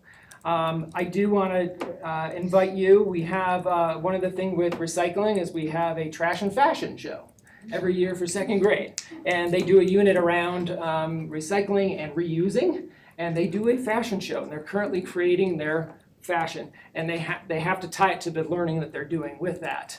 And it's a fashion show. It is inside, but I'll send an invite out to you. It is Friday the 26th around lunchtime. So if you want to see a fashion show, they do sell them, not really. They pretend like they're going to sell them, and it's so hilarious because the students get to price how much theirs are, and it's really fun to hear second graders think about how expensive their outfit is. If you turn that into a parent night, it can be a fundraiser. I know, it could. $500 on that trash dress. Exactly, yeah, exactly, it might. And then the other thing is that we will send out an invite because we have a lot of things, capital improvements happening at Halbert. So we have another outdoor classroom that's half done. We're gonna have a community day in May where the community is gonna come in and help us finish that. We will be having a brand new sensory garden in the front of the school, created, or it's already designed, but it will be built this summer. I think it's going to be probably the best sensory garden you're going to find in Colorado Springs, and so that's going to be really awesome. So we'll send out something for next year when it's all finished, so you guys can all come and take a look at that. Okay. Thank you. I'm sure questions or anything? Did I get the fastest time? Yeah. You're faster than me, that's for sure. Okay. So a couple of other things That's all that you that counts. didn't mention. I know that your students spend a lot of time outdoors learning. But we also want to make sure that when they are indoors, they have a comfortable learning environment. Mm-hmm. You are one of the last elementary schools that's not air conditioned. Yes, air conditioned, But you are going exactly, to get air yeah. conditioning this summer. Exactly. And also a new roof, if I remember. Yeah, so this summer we had new sensory garden, another new classroom outside, HVAC, new HVAC, and the roof, you know, that's one of those things that's not, it's just you get done, but you don't want it to leak. So yeah, a lot of things happen. So next year it'll almost be like a new school, you know, as far as outside. And your enrollment has seen an improvement? Our enrollment's always been really kind of steady, even through, you know, that period. But it's slowly ticking up. It's not one that like just suddenly goes up, and it never really suddenly goes down. It just stays steady, and it's steadily just kind of eking up as we go. Yes. Thank you. What is that number? Right now, currently with preschool, it's 253, I believe. We just added another student today. So. Any questions or comments? Thank you. All right, Appreciate thanks it. Appreciate all of you coming and making this presentation. Superintendent Gall, you have any closing thoughts? First, I want to thank all the principals for the work. So many of them just breaking new ground on this idea of innovating, and these ideas exist. The academic master plan has been years in the making, but realizing this, I think what you're seeing is passionate leaders serving the passions of our community and serving them very well. I think you're hearing very clearly that this bet is worked. The enrollment numbers you're hearing, even if we're stealing from Peter to pay Paul, people are intentionally choosing these schools. We're being very active in choice. But I think as you've seen, as we added numbers last year, and are certainly positive that we'll add numbers next year, we're also attracting people who have been leaving District 11 to now come here for a reason. And then as we get into this middle school piece, we want to keep them, right? And then you'll hear even about the COP, large investments at building levels. We want to keep them not just for one particular school, we want to keep them for the entirety of their educational experience. And then, I was with President of Pikes Peak State College yesterday, and then keep them beyond. and then have them come back in. You know, we're thinking about full cycle of what it means to live in a community. And Colorado Springs, I think, is the perfect size, the Goldilocks size, to be able to do that. So hats off to all of them. We appreciate the work. They are all joyful schools to be in. It is just so much fun to see kids picking up worms and you know, counting the number of worms, and seeing polarity as a play, to me, is still something that I don't think I'll ever forget. So we're just super excited. We really appreciate the board's support. These have been the easiest conversations for us in the overall change in the strategy of the district, because I think they're the easiest to see the tangible results. So thank you all. Yeah, thank you again, thank you all for being here. Thank you In all. every one of your schools, the next step said develop year 2 goals and metrics. So we are looking forward to carrying this conversation and see where you guys go from here to next year. Thank you. Moving on to the middle school conversation. Okay, so to get into the, really quickly, as our elementary principals are leaving, it was mentioned about the support, I think specifically across the board, but with the arts integration part, Jennifer Chappell, she's the position in our district. Nicole Ottmer, thank her for her work. When she was in CNI, started and supported all of the pathway work. And now Jennifer Chappell has been doing that in the implementation year. She tangentially did that before. And so just that goes under the implementation science piece, and it's really, really important to have somebody coordinating and supporting the work. Yes, thank you, Jennifer. Thank you. And thank you to our principals. It's amazing, STEM, arts integration, dual language, outdoor, programming with IB and GMP. Like, I think to use our superintendent's words, it's we have the Goldilocks, that like this is the right amount for and the right amount of support in the way it's been rolled out, and we're seeing great improvement to what you've talked about, President Malpacum, with enrollment, academic achievement, and I really loved how I think it was you, Tara, that talked about, you know, this is good for all kids in all situations. Whether you're a priority school, whether you're a high achieving school, it's just good work for all kids. And it's integration across the system. So, and we have leaders that are new to it this year and leaders that have been here. So you can see when you have good plans, and from the district plan to a school plan, you can pull off a lot. Yeah, thank you. Thank you.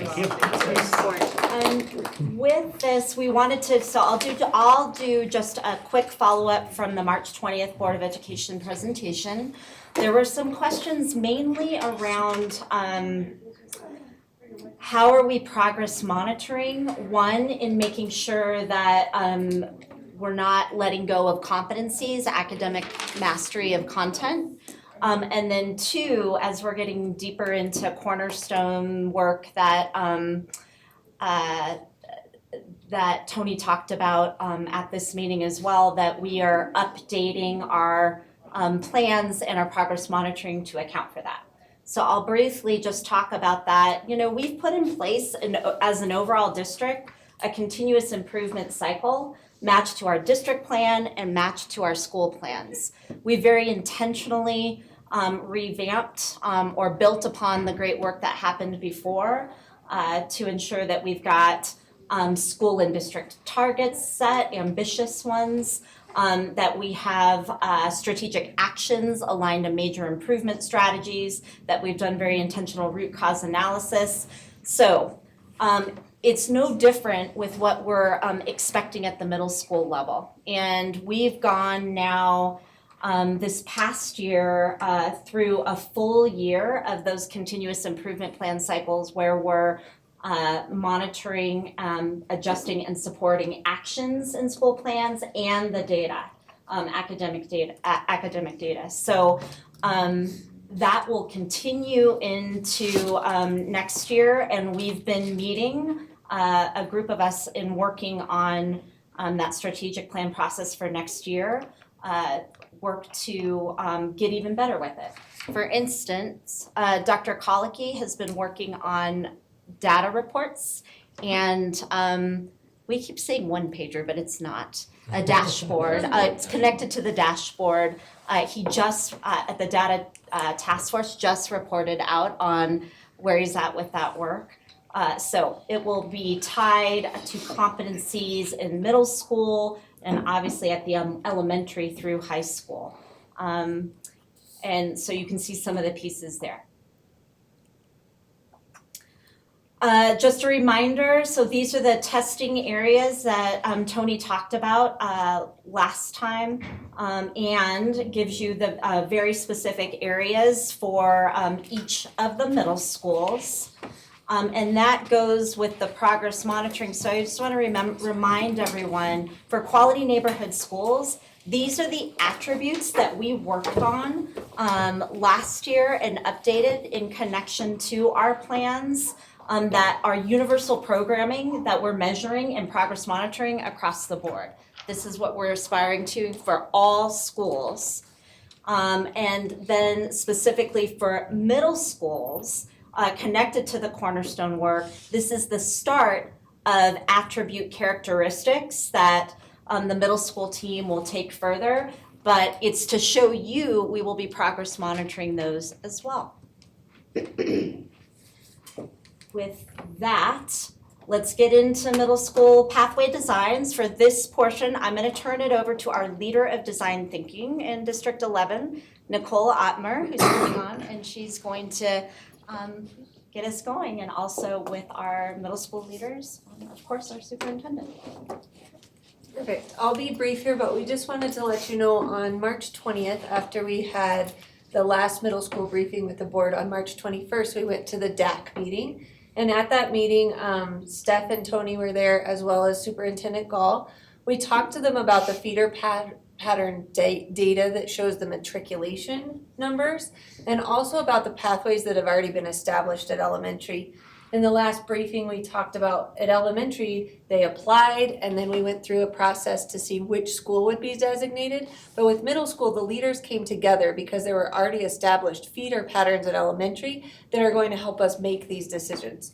So the DAC got to look at the same data that we had been using as middle school team as well, and that middle school principals had been using with their communities to say what just makes sense here based on what's already been established. You can see the DAC's feedback here. These are the three main questions that they worked through that evening. And then down below are the responses. Marian Clausen was hoping to be able to be here, the DAC president, on WebEx, but it looks like she hasn't been able to join yet. Just so you know, rather than creating a report like you usually see from DAC, Marian co-created this slide. So everything you see at the bottom in those blue boxes came from the DAC meeting that night. The main points that they hit are two that I'll draw your attention to. The top left box there, transportation access was a big component of the conversation that night to make sure that students have access to these opportunities. And then the other piece the DAC noted really pointedly was that all pathway schools should have clear goals and ROIs, or return on investments, as we continue to move forward, which you saw in the elementary work because now they're in the implementation phase.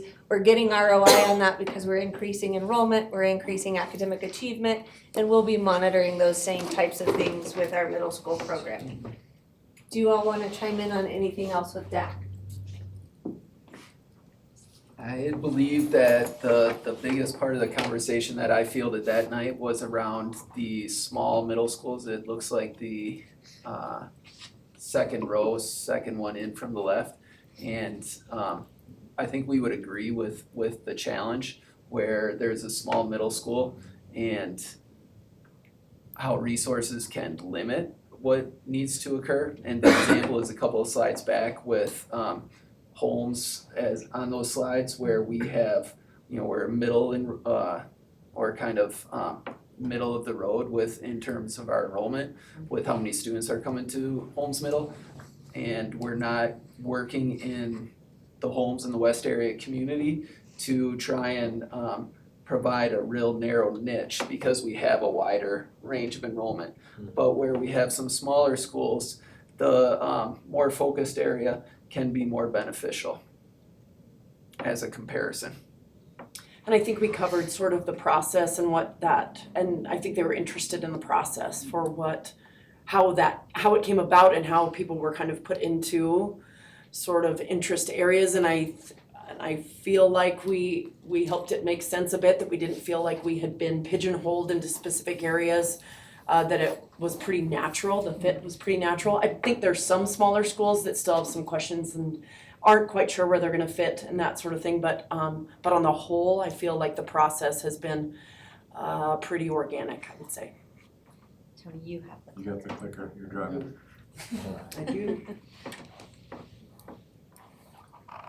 This is then just an example that, as Steph talked a little bit just a second ago, some of the process that we've gone through the design thinking contract, and the early stages of that process have really been around listening and learning from the various school constituencies. So we wanted to articulate that this is not something that's been occurring in silos by no means, as a principal cohort or as small teams. This has been something that we have brought to our school communities as a concept and gone through some very iterative, very specific listening and empathy building to find out, how is this resonating? Does this make sense for our various school communities? And we believe that a lot of these anecdotes articulate that is really occurring and going very well. And can't recall if we dove too much into this with the board last time. In terms of where we were at with DAC, we're looking at schools doing the phased implementation for this. And the phased implementation, there are a handful of schools that are ready to start the 0-year process next school year. And then there are another handful of schools that need another year, whether it's because of change in leadership of late or other factors. So what those phases look like then is, I'm gonna move ahead one. 2, there we go. So the blue outlined boxes are going to start 0-year planning in phase 1, and yellow highlighted are phase 2. So really just the 3. I thought we had a little bit more, sorry. And I think it made sense, right? Like Swaggart and West are both in that spot where they'll have new leadership. And then Man was kind of in the middle with which direction they might head. And so like being able to make sure that their constituents are all on board and how things might fit together makes sense for them to probably still wait another year. But almost everybody else feels like they're sort of on a solid path. And the anecdotes would support that as well. Jenkins specific related to who the school is, it really makes sense that they're ready to continue a path of being a quality neighborhood school. Russell going into a VEPA pathway. This slide would articulate then how we kind of came about presenting to our school communities what pathways make sense for the middle schools to follow. We identified that there should be one quality neighborhood middle school in each area, and then a little bit more of a specific spotlight for pathway services. When we got into this question, or this part with DAC, was when the transportation work came out. Well, if we're only gonna have, I'll use the southeast, Rogers Elementary in the southeast corridor being the only dual language immersion school for the district. What happens when students that aren't part of the Rogers school community want to access that? And maybe it's in the southeast, maybe it's in the west. DAC had really wanted to put some emphasis on making sure that transportation is provided for those families. Mike, do you want to talk about maybe what some of your thought process was responding to that? Yeah, I think, transportation is always a limitation, but it's an engineering problem, and so we just have to consider, do we want to start now going towards our pathway schools, program schools, because our gifted magnet program has policy that says we will provide transportation. Right now, pathway schools fall into choice, Because as we did them at the elementary level, they were spread out enough across the city that if you were gonna use a choice application because you wanted that pathway experience, it was convenient enough, but maybe not completely convenient enough. But I think it would be an open question as we watch next year with phase one to see what does that demand signal look like? And do we need to then think about alternative ways to provide transportation? If you go to the final slide, I think it's 54. So as you can see, right now with the quality neighborhood school in each part of the city by cluster, and then not replicating for the sake of replicating, but having STEAM and VAPA both at Russell and Sabin, that's not favoring the Northeast. It's just where the preponderance of our children go to school in the cluster. We have that's 3 of our largest schools all in the same cluster by enrollment. So making sure that we offer those 2, but then you can see thinking about phase 2 of West becoming a STEM school, because we do see that we have a lot of strong demand for STEM across the city. And so now, I don't want to go all the way backwards, the preponderance of our Bristol families go to Holmes. Most people from Bristol go to Holmes because it's just right up the road.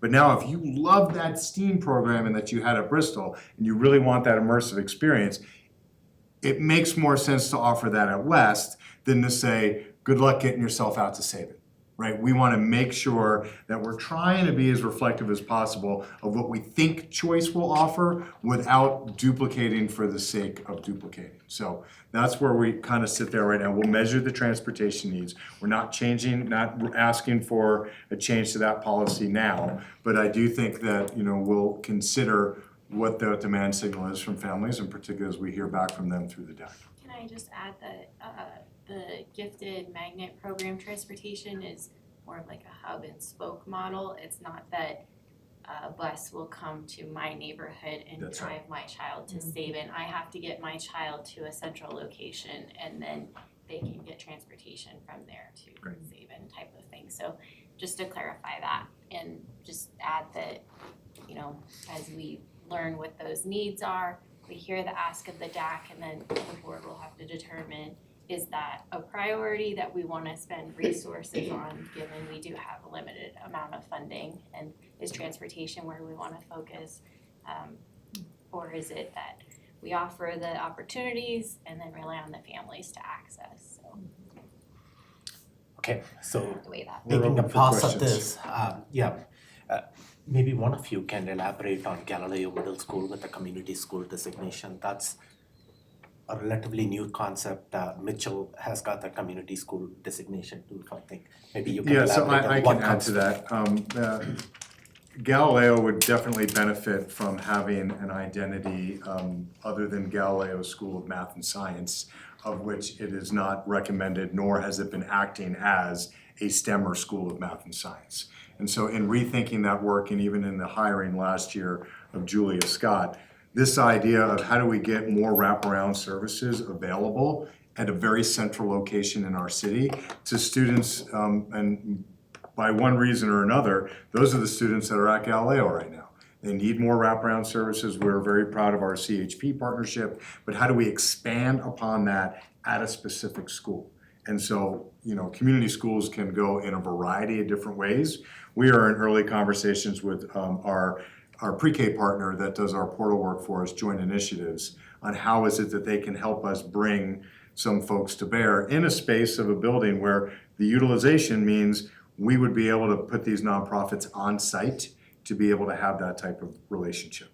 And so in very early design phase right now, we're happy to share more on that and bring that plan forward, since it is different than the continuation of other pathways. But this one has been really brought to the table based upon what we're seeing as need for the school and for many parts of our community.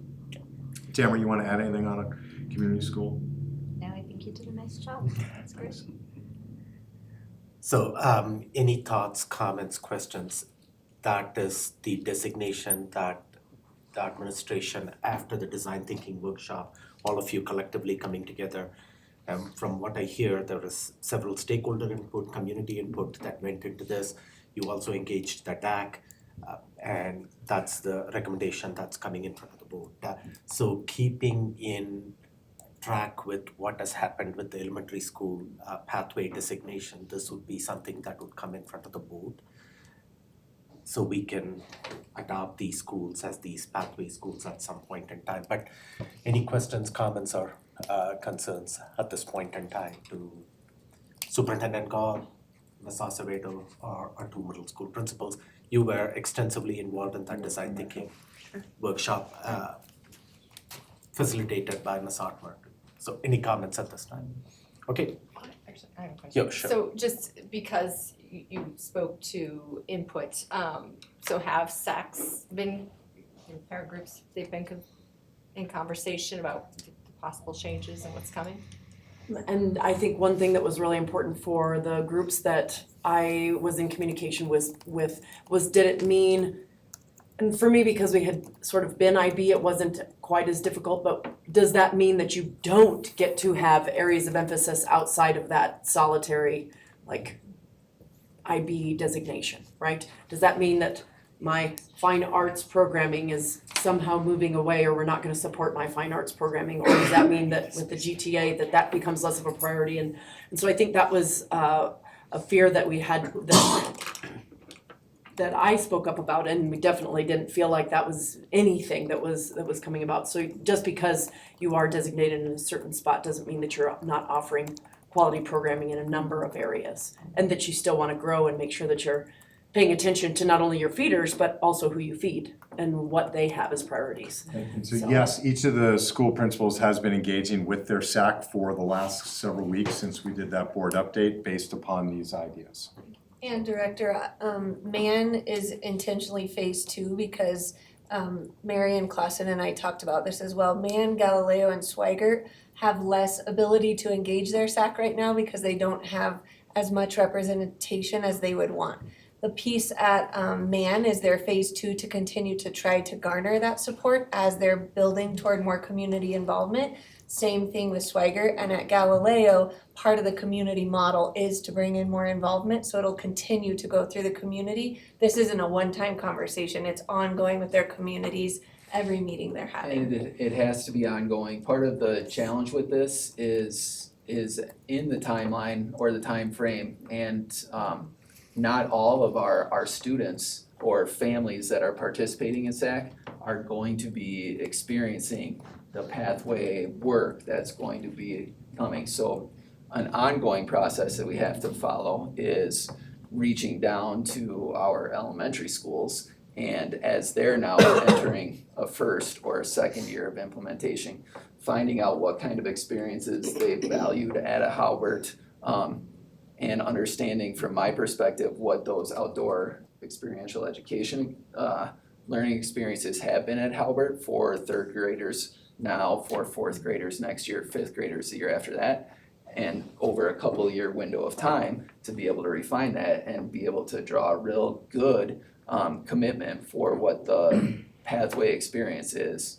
But we're a number of years out, and to just exclusively engage our current SAC and current families, I think would be a disservice to the future. Okay. Thank you again for all the work that you guys put in, and to Superintendent Gall for the phase 1 0-year planning, which commences this August, and the initial prototype implementation. You have the necessary funding Yes. to put that into. Okay. Thank you. Moving on. We have So we're looking to then bring this non-action and action.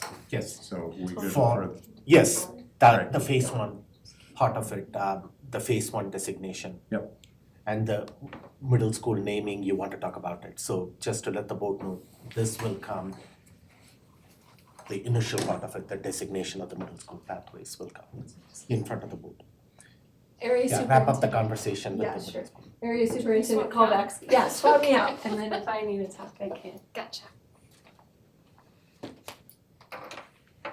So we have 2 schools this evening on the middle school naming conversation that really fit with this identity, who we are, who we're becoming, those sorts of pieces. And so we want to talk to you tonight about Jack Swigert Aerospace Academy and Galileo School of Math and Science. And we do know and understand that there is a board policy and process for changing a school name. And we find ourselves in a situation where these names really no longer reflect the identity of these schools. They did at one point in time, and as you've seen through the work tonight and the work that the middle school principals have done, we're at a place where there is a shift in both schools' identities.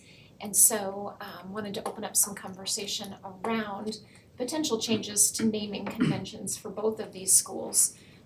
Could simply become Jack Swigert Middle School and Galileo Middle School. They could become something different depending on how the identity work plays out, the input of the staff, the community, the students.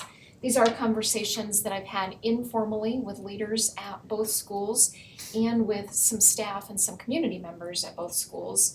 And the common theme to the response is really, we've been waiting for this. It's been overdue. Yes, that's a great way of putting it. And so happy to answer any questions that you might have, but wanted to put this work in front of you as well as we're thinking about middle school identity and visioning. So are we just saying that we are going to take out that Aerospace Academy, make it Jack Swigert Middle School, Galileo Middle School? We're saying that we want to go through the process with the board and the community. Okay. Right? I think there is clearly history in the state of Colorado for former never seated Senator Jack Swigert. But Mr. Galileo is several centuries further past that, we want to make sure that we're being reflective of how people feel about different names and why those names have come to bear. What does the staff have to say about that? Do they want to remain Jack Swigert? They want to remain Galileo? I don't think they know yet. I think they want to engage in the process and see how it plays out and have a voice in whatever it is that they do become. Well, they should. So you're going to follow policy FF, Yes. and this is going to be a process that is not going to, we don't need to make a decision in the next month or so. So you are talking about sometime next year that you would come back with a recommendation to them. Yes. Okay. I'm sorry, before school starts No, or throughout the school year? sometime next year for future consideration. So nothing for the beginning of this school year. There's some very specific timelines in current board policy around when we can engage in this work, and we'll make sure that we meet those timelines. But no, neither of these schools would be renamed in time to start school the beginning of the 24-25 school year. Okay, so it's a conversation, just an update to the board to keep us informed, and this is going to come back to the board at some point in time. But it raises the question because the policy says September and February. And so I think Director Hafley is thinking, boy, if you want to put some energy around Galileo and you're going to name it as a Phase 0 community school, does Galileo even match, or is it, So I think we'll leave that to the board to discuss if you want to create a waiver to a policy that asks us to come back with recommendations. I believe that we are on a path with this initiative of community school, quality middle schools and pathway middle schools, that I think the timing is more right for us to not wait to come back in September because the policy says September. Well, that's my question. I mean, if school starts in August, what do we need to do to make this happen?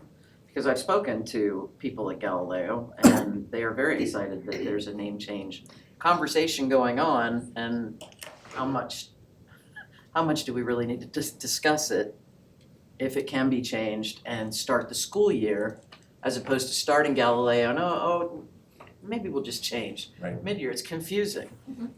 I would echo that. If you're finding that policy is restricting something that we believe makes a lot of sense given the timing of the school year and everything, I mean, let's not hold ourselves down based on a policy that was written how many years ago, when it makes more sense to do a name change before a school year rather than in the middle of a school year. So if that's what your team would like to then come to the board and say, hey, can we move a little faster, I would definitely be open to that. I'll work with the board president on the timing of what we think we can actually deliver, but our intent is to meet that clarity of policy serves the needs of the district, not the district serves the policy needs. Exactly. That's perfect, the way you summarized it. More so, do you have the time between now and the next Right. month to? We're gonna figure that out. We'll Okay, take that to the perfect. side. We're not talking about every building now becomes a number, like, we're not going crazy here. We're talking about 2 buildings that are very excited about where they fit into phase 1 and phase 2, with leaders that have been picked and that are well on their way to delivering excellence for our students. So the feedback from the board as you received is the board is open to waiving that policy. Okay, thank you guys. Okay, I have a question. So in the conversations that have happened so far, is anyone at Swagger bringing back Emerson as a name? No, not that I've heard. Okay, just checking. Okay, so thank you. We are at the end of that middle school conversation. Thank you again. Thank you. For all the work that you put in, and we look forward to the work that is ahead. So we do have another agenda item that is on What's going on out there? that is on the board agenda for the work session today. And Dr. Comfort, you're going to be leading that conversation. So I know that we are running a little bit behind, so if you can. Catch us up. Yeah, catch us up. Thank you. So as I hand the clicker over to Brandon, first I want to close out with just strong thanks for Tamara and everybody involved on that work. It's just so great for us to have a plan, right? Oftentimes, the rhythm of schools is annual. We have an academic master plan that in the almost 2 years that I've been here now, we add to and we amend all the time, but we always go back to the academic master plan. What we're gonna talk about now, here with Brandon, is also a plan. How do we now finally get the planning in place for this certificate of participation, otherwise known as the COP? We have spent the bulk of the first part of the year before we seated the new board on showing folks that we think that there's value add in using non-taxable dollars to start to make some large investments for the district. Then we said we would commit with the new board to getting a basic skeleton of what that plan looks like. There are no drawings, there are no renderings, there are no dates. That all comes after we get this from the Board of Education, such that we can get the money to get to people to actually do that work for us. We know that there are lots of conversations that are going on in our community. I want to acknowledge our Palmer student body or reporting or future. Are you part of the future committee? Yes. Can you all stand up and introduce yourselves? Hi, my name is Sydney Black. I'm a senior and I'm one of the leaders for the Palmer Future Palmer Committee. Hi, I'm Kat. I'm freshman vice president of Stuco. I'm Josie, and I'm also on freshman council, and I'm also in the Future of Palmer Committee. Great. And I'm Thanks. also in the Future Palmer Thank you all for being here, but there's a lot of conversation. We're here today to get the approval for us to then actually figure out what those plans look like. No pre-decisions have been made, there are no commitments, there are no other pre-existing relationships. This is a chance for us to get a thumbs up from the board that says, now let's go figure out exactly how that's gonna happen. Brandon? All right, good evening, board. Thanks for having me back. It's been a while. If you remember, we talked about the COP very frequently, and we're now back. And so I want to go back in time a little bit just to remind the board and also maybe inform some of our new board members of where we were and where we hope to head. So tonight we'll recap a COP and the purpose and timeline. We'll talk about the strategic investment strategy, otherwise known the T strategy, and then we'll talk a little bit about the financials. Just a quick reminder of the timeline. As I just alluded to, we went through many discussions of COPs and their intent through the first semester. And so what we're here for tonight is ultimately a thumbs up from the board on the financial allotment. I do not need a board vote. The board did approve a max parameters resolution in first semester that allows $120 million and a certain interest rate for when we are ready. We can move forward with selling the COPs. And so we intentionally got that max parameters resolution and started a timer so that when the board was ready, and hopefully when the market conditions were right, we're ready to go sell the COPs and get the most for our money. And so that's what I'm hoping for tonight. Okay, so just a quick recap about what is a COP and why now. A COP is basically a bond, except for the taxpayer is not on the hook for funding it. So as Superintendent Gall said, a COP does not result in any tax increase where a bond traditionally would. We will be using our own internal revenue to pay off the debt service. And so in this case, it is our capital fund. We can, as we've had many discussions, it can be refunded, which is refinanced in other terms. It also can be called early. So the board approved a max parameters COP resolution with a 10-year early call, meaning at 10 years or any year thereafter, we can pay down part of that debt, we can pay it all off, we have opportunity. And again, it doesn't require voter approval because it doesn't increase taxes to the voter.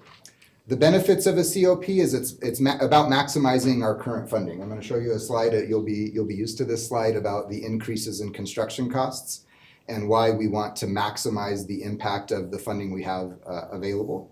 We also want to demonstrate our fiscal responsibility. We don't want to have to go to the tax base for more money until we can say we're using every dollar we have available to its maximum benefit.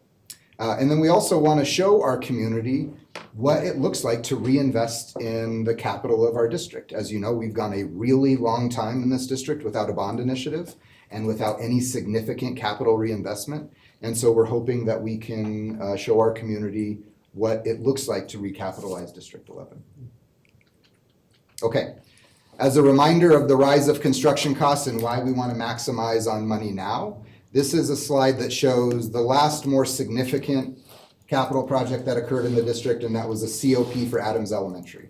So in 2014, the board approved a COP, a relatively small COP for around $8 million to do a pretty significant studs up renovation at Adams. They did a lot of work there. The school is beautiful. If you remember on any of our conversations about capital, now Adams is our building that is in the best shape because we had a significant capital investment. You can see that cost us about $8 million, and so we've been paying that off. If we were to do that same project today, because of the rise of construction costs, it would cost us roughly $20 million. And then if we were to do that project in about a decade, it would cost us about $35 million. And so that's just the crazy increase in construction costs and why we want to maximize on money that's available to us now.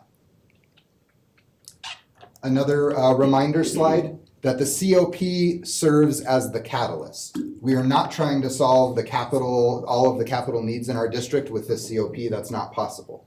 What we want to do is address some key projects and also, as I just said, show the community what recapitalization in the district can look like, and then potentially get in a reinvestment cycle through traditional models where what we do at any school can be visualized at any other school in our district. And so we'll talk a little bit about the end of the presentation of what a model of reinvestment might look like. Again, another reminder of overall the strategy. Phase 1 of the COP, phase 2 is the long-term capital reinvestment. The board chose to move forward with a T strategy, which basically means the top of the T being more broad and addressing more schools, and the commitment to going deep in an investment in one school. As the board knows, that school that we're considering is Palmer. And then we also will show and remind the board of how these decisions are data informed. We're not picking schools out of a hat. They are very intentionally chosen based on a variety of data sources that we have. And so what we're looking to address with this COP, number one, a significant investment in Palmer High School. Number two, a investment in HVAC at a school. We also want to address a number of bathrooms. I'm really excited to speak to you about that strategy tonight. And then also address some educational adequacy projects across the district. First, Palmer High School.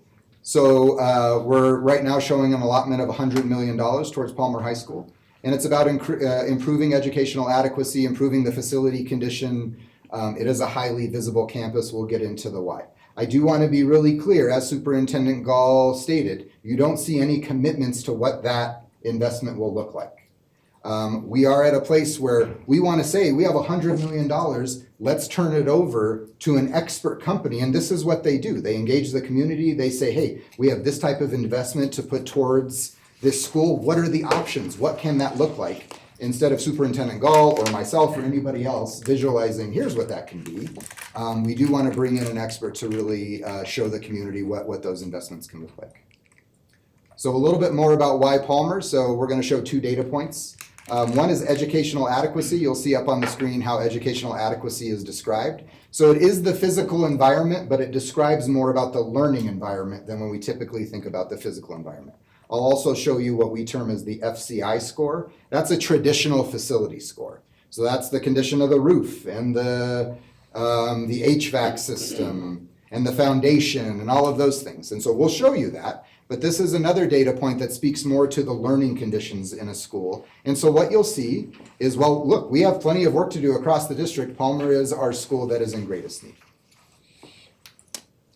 This is a similar graphic that basically across the axis shows facility condition index and educational adequacy. And so reminder, a low facility index score is good. That's your building is in good shape. And so you'll see when we put those 2 data points together, Palmer again is our high school that is up and to the left the most, which means it has the lowest facility index score. It also has the lowest educational adequacy score. You'll also see again, we have many schools that we hope to reinvest in. And then again, more about Palmer's existing conditions, outdated learning environments, a lot of windowless classrooms, poor circulation, a wonderful school where wonderful things are happening and they need capital investment. HVAC as well, the board hears all of the time. I get those emails about HVAC concerns. And so remember, the original plan was just an HVAC plan, $25 to $30 million, just to go in, tear that roof up, put in a new chiller, patch it back up, and not address any other capital need in that school. And so when you're thinking about what makes sense, well, we absolutely want Palmer to have HVAC, as we want all of our schools to have HVAC. We also want to get in there and improve learning and working conditions as much as possible. Okay, HVAC. So in this rendition, we have $20 million set aside to address HVAC.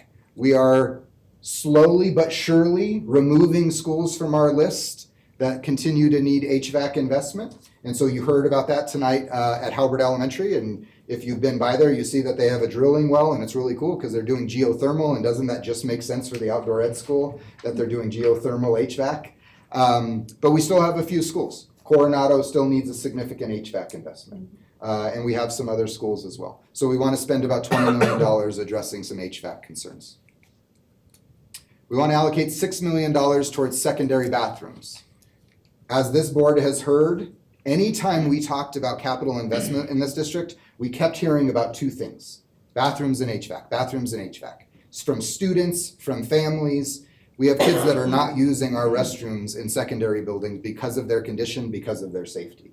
And so I believe Director Nelson got to participate in a tour of a school where they discussed what the remodeled bathrooms will look like. It's not just going, I don't even know where this bathroom is, but it's not just going into that bathroom and saying, okay, well, we're going to replace the sinks, we're going to replace the tile, but it's going to be the same thing. It is a completely remodeled and redesigned bathroom experience. That was part of the MLO committee. I'm not like special. I just Oh, happened yeah, to be it in was the in the right, MLO. right, Yeah. Had to go the to right the time. So I do want to say this is a good strategy for us because you'll see $6 million.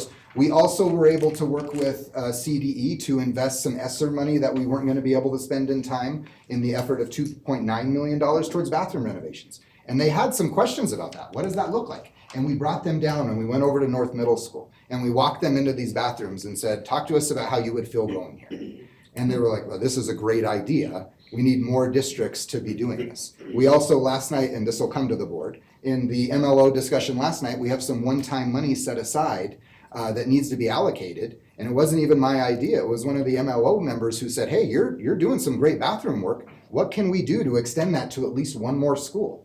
And so you're going to see that we're going to bring a recommendation from the MLO committee to allocate about $800,000 to add one more school to this list so that every secondary school is getting a bathroom remodel. Is that about how much it costs for each school? For our middle schools, it's $500,000 to $800,000. And for our high schools, because they're larger, obviously, it's about $800,000 to $1 million. Multiple bathrooms. Multiple, yeah, it's not just one bathroom. Again, it's the whole, it's not the whole building, but it's one set of bathrooms. And again, the model, I can't wait for you guys to hear about it. More private, more single stall, sinks on the outside where there's not the potential for trouble inside the bathroom. I think it will go a long way to address our students' feeling of safety and privacy. And where do we have a bathroom project going on right now? We are starting demo at Holmes, May 1st, as well. I forget the other school. But we're starting demo at 2 schools here in just a couple of weeks. On existing capital dollars that we had programmed against us in the use of the ESSER. So these dollars are stretching initiatives that already exist. And it didn't come up in the other ones. Every time we make one of these updates, this is to the highest level of sustainability and LEED standard that we can get to. And so these then become places where we're not gonna be wasting water. Right? It will be the automatic sinks where you put your hand, Really, like, so I can't believe I'm having this conversation. I'm envisioning like an airport bathroom where you've got the stalls on one side and the sinks are on the other A side. little bit. It's gonna be more, I'm trying to think of an example. Freedom. Closets, like single closets. Where you go into your own room for the thing, and then outside is the bank of hand washing stations. And so I think the feedback that we've heard from schools, middle schools, Tony Carr is off the wall about it. And when we happened to do the walk at North with CDE, one of their assistant principals came by and literally completely changed his direction to come up and say, like, this is gonna be a game changer for us. You don't understand the issues that right now we're having. And so this is gonna transform at least that part of the experience. And so we're really excited about that. There's a lot of bullying that happens in the bathroom, and so that will hopefully eliminate that factor as well. Okay, and then we want to allocate $5 million towards educational adequacy projects. And so that's an ambiguous term, right? We talked about educational adequacy on the data side. That can be furniture, that can be projects that support the learning environment. And so there's going to be a lot that goes into that to get to details. So I can't really say, here's the schools where that's going to happen, what the project list that will be. We'll give that information to the board once we understand what we can allocate. And I think you heard a couple of examples earlier that we are making specific pathway school investments. You heard a lot about furniture, about environment. Halbert is an example of curb appeal for a couple of $100,000. And I wasn't here for what the old Halbert looked like, but the facades are repaired and painted. And when you drive up to Halbert, it's a very welcoming school. And then having been at other elementary schools just this morning and yesterday morning, we still have this very kind of 1970-ish look to our buildings that don't require significant investment, because a lot of times it's just the facade. Yeah. It's just the facade. So this will also support, we came to the board last board meeting and discussed the secure entrances. So we are doing significant investment in the capital facilities for our schools. And this will go a long way to help some schools get some things. Because as Superintendent Gall said, it's not a lot of money that we've put toward pathway schools, but you heard from those principals, they're like, this is amazing. And that's what happens when we turn capital programming and we, again, put it in the hands of principals and say, what do you want this to look like? We're seeing some really great results from that. Okay, so overall, again, the T strategy you'll see here, so $20 million for HVAC, $6 million for bathroom renovations, $5 million for educational adequacy, and then that $100 million deep investment at Palmer High School. So this is a little bit more financy and kind of the breakdown. You'll see the same allotment there. I do want to draw attention because if you do that math, it doesn't add up to 120, it adds up to 131. That's not because we're changing the parameters resolution from 120 to 131. It's because right now we can get more money for $120 million than we can. And so it's really small, I apologize. But in those boxes, you'll see what are called bond proceeds. And so when the board approved this in November, we were looking at getting about $6 million in bond proceeds. And so the total project scope would be $126 million. Now, because interest rates have ticked down and those bond proceeds then go up, we're sitting on an additional $5 million. So we're sitting on a total project cost of $131. In our relationship with RBC, who is our partner in this planning, they were originally planning on interest rates ticking down multiple times. That's no longer the story, especially because of inflation. And so I'm getting daily emails from them about, hey, where are you guys? We're in a good space now. We're not sure how long that will last. So again, that was also part of why we did the year process, so that we can execute when it makes the most sense and we get the most for our money. And we're getting about $5 million additional right now in projects than what we would have back in November. Oh, and Director Nelson will appreciate this, as will everybody else. Also, our total interest cost also goes down when we're in a better interest position, clearly. And so That was gonna be my question. So that's a fixed interest rate? it is, so it's not fixed, but there's a max that it cannot go above. Okay. And so that was in that max parameters resolution. And so, but now we will realize less interest payments over the time of the loan. And again, because there's call options on this, there's lots of strategies for us to either pay down or pay off that debt early. And that's the total debt service that's on either side of the column that I Yes. see. And on the right side, it's about $6 million less than on the left side, 214 to 208. Yes. So we're getting more money for projects and we're paying about $6 million less in interest. So it's about an $11 million swing. That's good for us. Again, it's always the risk of if anybody's ever playing the market. Maybe it goes down more and we get a little more and it gets a little better. Maybe it doesn't. And then we can't get in a worse position than when we signed the resolution. Obviously, it could go back to that original number.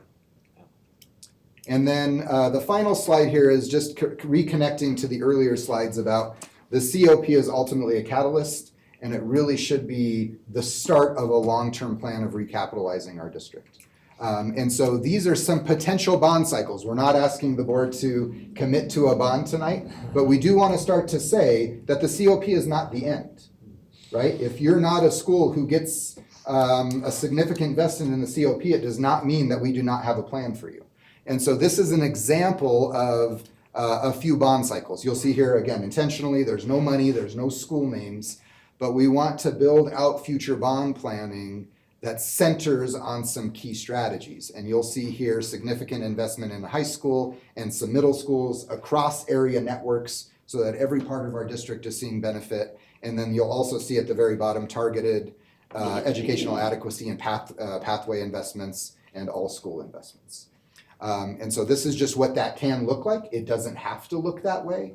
But again, we're hoping the COP is that spark to kind of reigniting a larger capital strategy for the district. And so much to the numbers that you saw on why Palmer, based upon its age and its operational costs and our ability to sustain it where it sits right now into the future with educational adequacy, we have an algorithm that we run in the academic support plan that helps populate these cycles. So we have the ability to track every one of our schools on whether we think it's due for a major investment, an expansion, a modernization, and so on and so forth. And so as we get beyond the COP, because there's limited scope in the COP, and we start to get to the when is the right time for us to ask the community to partner and become franchise owners in District 11, not just for this limited time period of the COP, but for the generations yet to come. We're happy to sit down with the board and show that, and with the community, for us to be able to get that type of input. But you'll see very specifically, we haven't built and done a major item in a high school since the 70s, right? And so now that, to many of us at the table, is still fairly recent history, because we like to pause our lives at about 30, and then we're like, oh yeah, 1978 seems like just yesterday. But you'll see that each one of these is led with major high school initiatives. For us to be sure that for the next generation, remember we just finished our 150th year, General Palmer stood on the various places that we stand right now and cited this city. There was not a tree in sight 150 years ago. And now we are where we are. Now what are we thinking about the next 150 years? The inventory of American schools is a catastrophe right now, an absolute catastrophe. And most of the investment follows the tax base.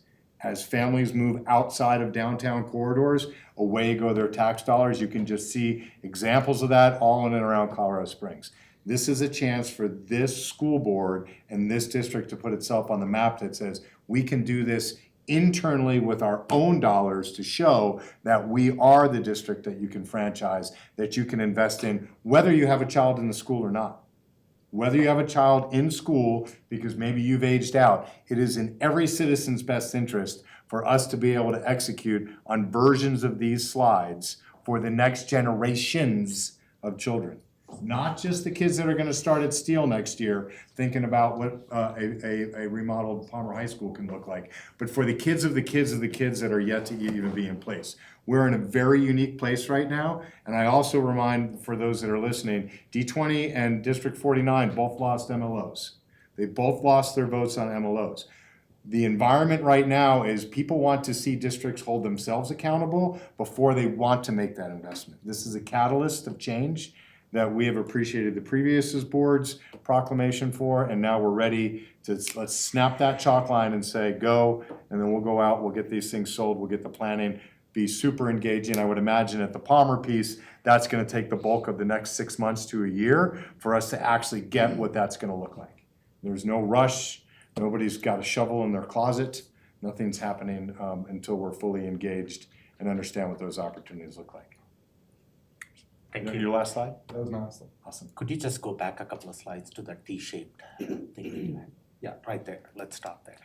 So what you're asking for essentially is this kind of breakup that you have in there, a both thumbs up on that at this point in time.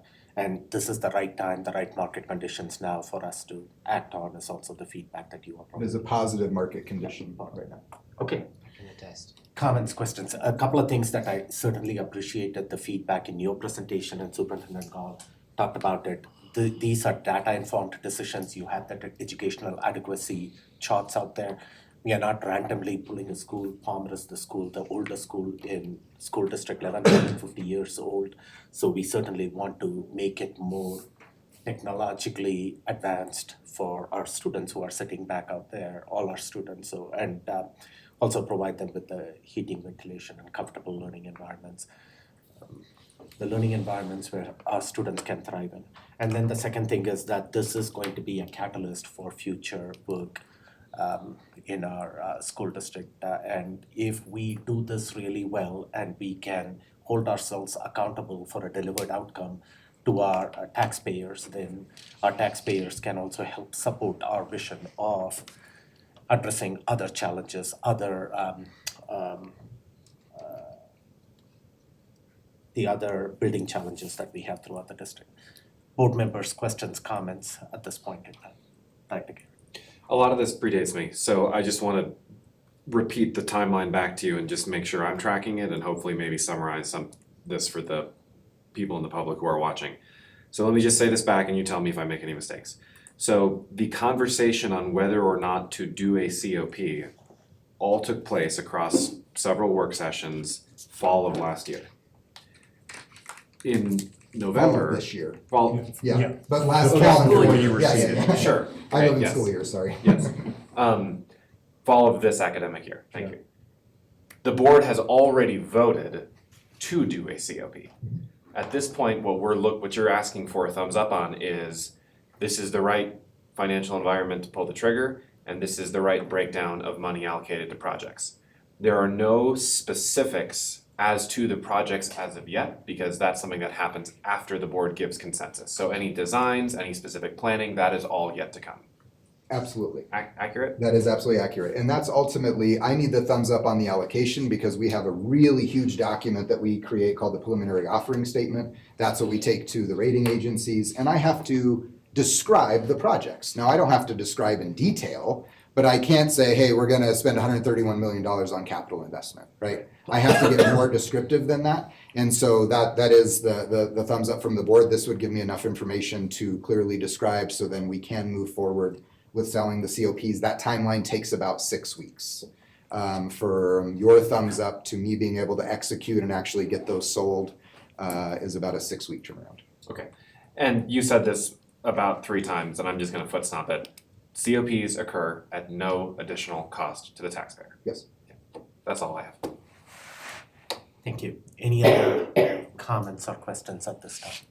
Just a note, do you want to describe how we pay for it then, very briefly? Yeah, so school districts pay for COPs in a variety of ways. They use their general fund on a yearly basis. And in fact, that's how we're paying off Adam's COP, or we have a COP with Academy ACL that actually they pay.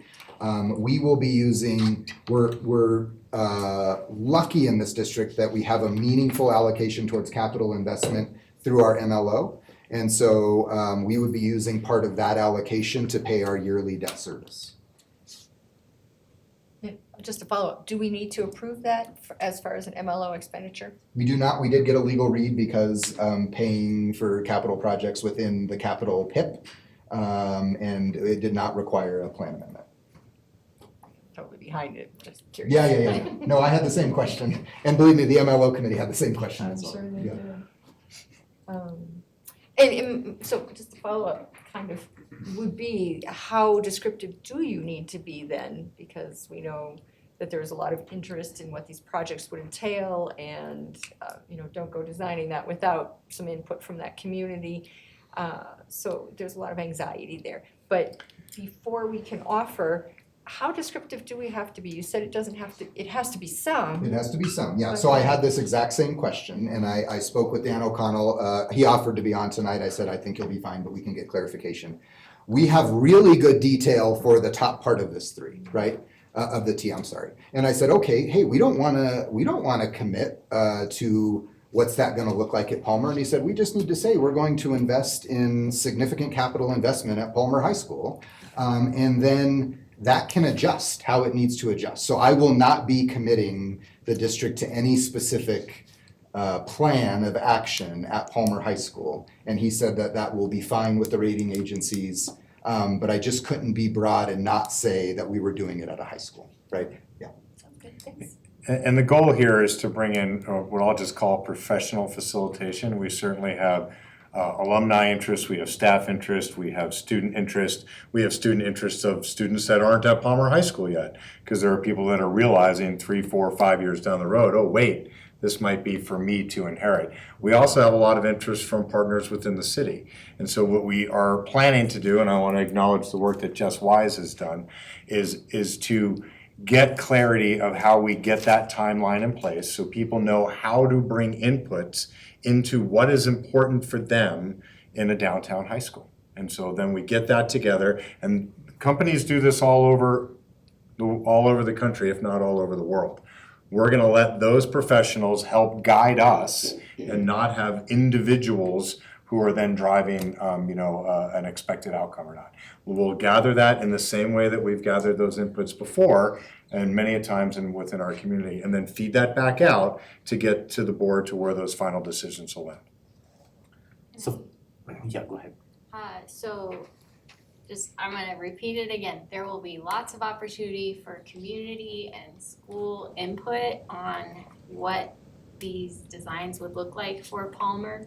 It's sort of like a chicken or egg situation where, do you start talking about renovations at a school and getting feedback from interested parties before you have approval from the board to even spend the money? So I know sometimes the board has received some emails on concerns that feedback has not been given, and it's just a matter of we haven't gotten there in the process yet. It will happen. And then I just wanna also highlight the need for a bond in the near future. Not to put you on the spot, Dr. Comfort, but how many years has it been since District 11? Do you remember? I believe our last bond was 2006. And so I remember former CFO Glenn Gustafson talking about the need for school districts to recapitalize through bonds, and that we had almost 20 years now of District 11 not having a bond, and just how tragic that is that the former board attempted to pass one more recently, but there was a 20-year gap where school boards did not pursue one, and just that 85% of our budget goes to salary and benefits. That does not leave very much left over for capital projects. And so the last bond was, I would say, a sign that our community was split pretty equally on 11 vote difference. To me, that says we're very divided. And so we're trying to show that we're going to turn the district around academically, so that then the community will believe that we are being good stewards of our resources and will support a bond in the future. But I really appreciate the forward-thinking plan of a bond in the near future, but it's gonna take another bond after that and another one, and that we hopefully don't go another 20 years in between once we do get one passed, because the reality is that that's just not viable for school districts and how we're funded. It does take bonds to recapitalize. Any further questions or comments on this? So to the Palmer students that are sitting up here and listening to this conversation, take that feedback to your Palmer students and the student council out there, that what we as a school board at this time are saying is that Palmer is something that we want to invest in a significant amount of money, up to $100 million. Potentially that amount could grow if we can get some business partners that can help us support support the remodeling of that entire school. No plans have been made as to what that is going to look like. You will have plenty of opportunities. Probably I would say sometime in the fall, Superintendent Gall, would be when we would be engaging that community. I think we want to get a clear timeline ready by the end of the school year. So there's no hiding of the ball. We didn't go away for the summer. Nobody went out and drew up a plan in the summer. So we'll commit to coming back to the board with what we think a timeline of engagement will look like over that next 6 months. So we can get the feedback if you all think that that's enough or not enough. Okay. But I don't want to end the school year. Good, Jess? Can I just add that I've already committed to your teachers that I will be at Palmer in the next 2 weeks to have this discussion with you guys, so I just wanted to throw that out there. But we want to be clear to the community how people can give input before we end the school year. Because even though we're closed in the summertime, the city's not closed.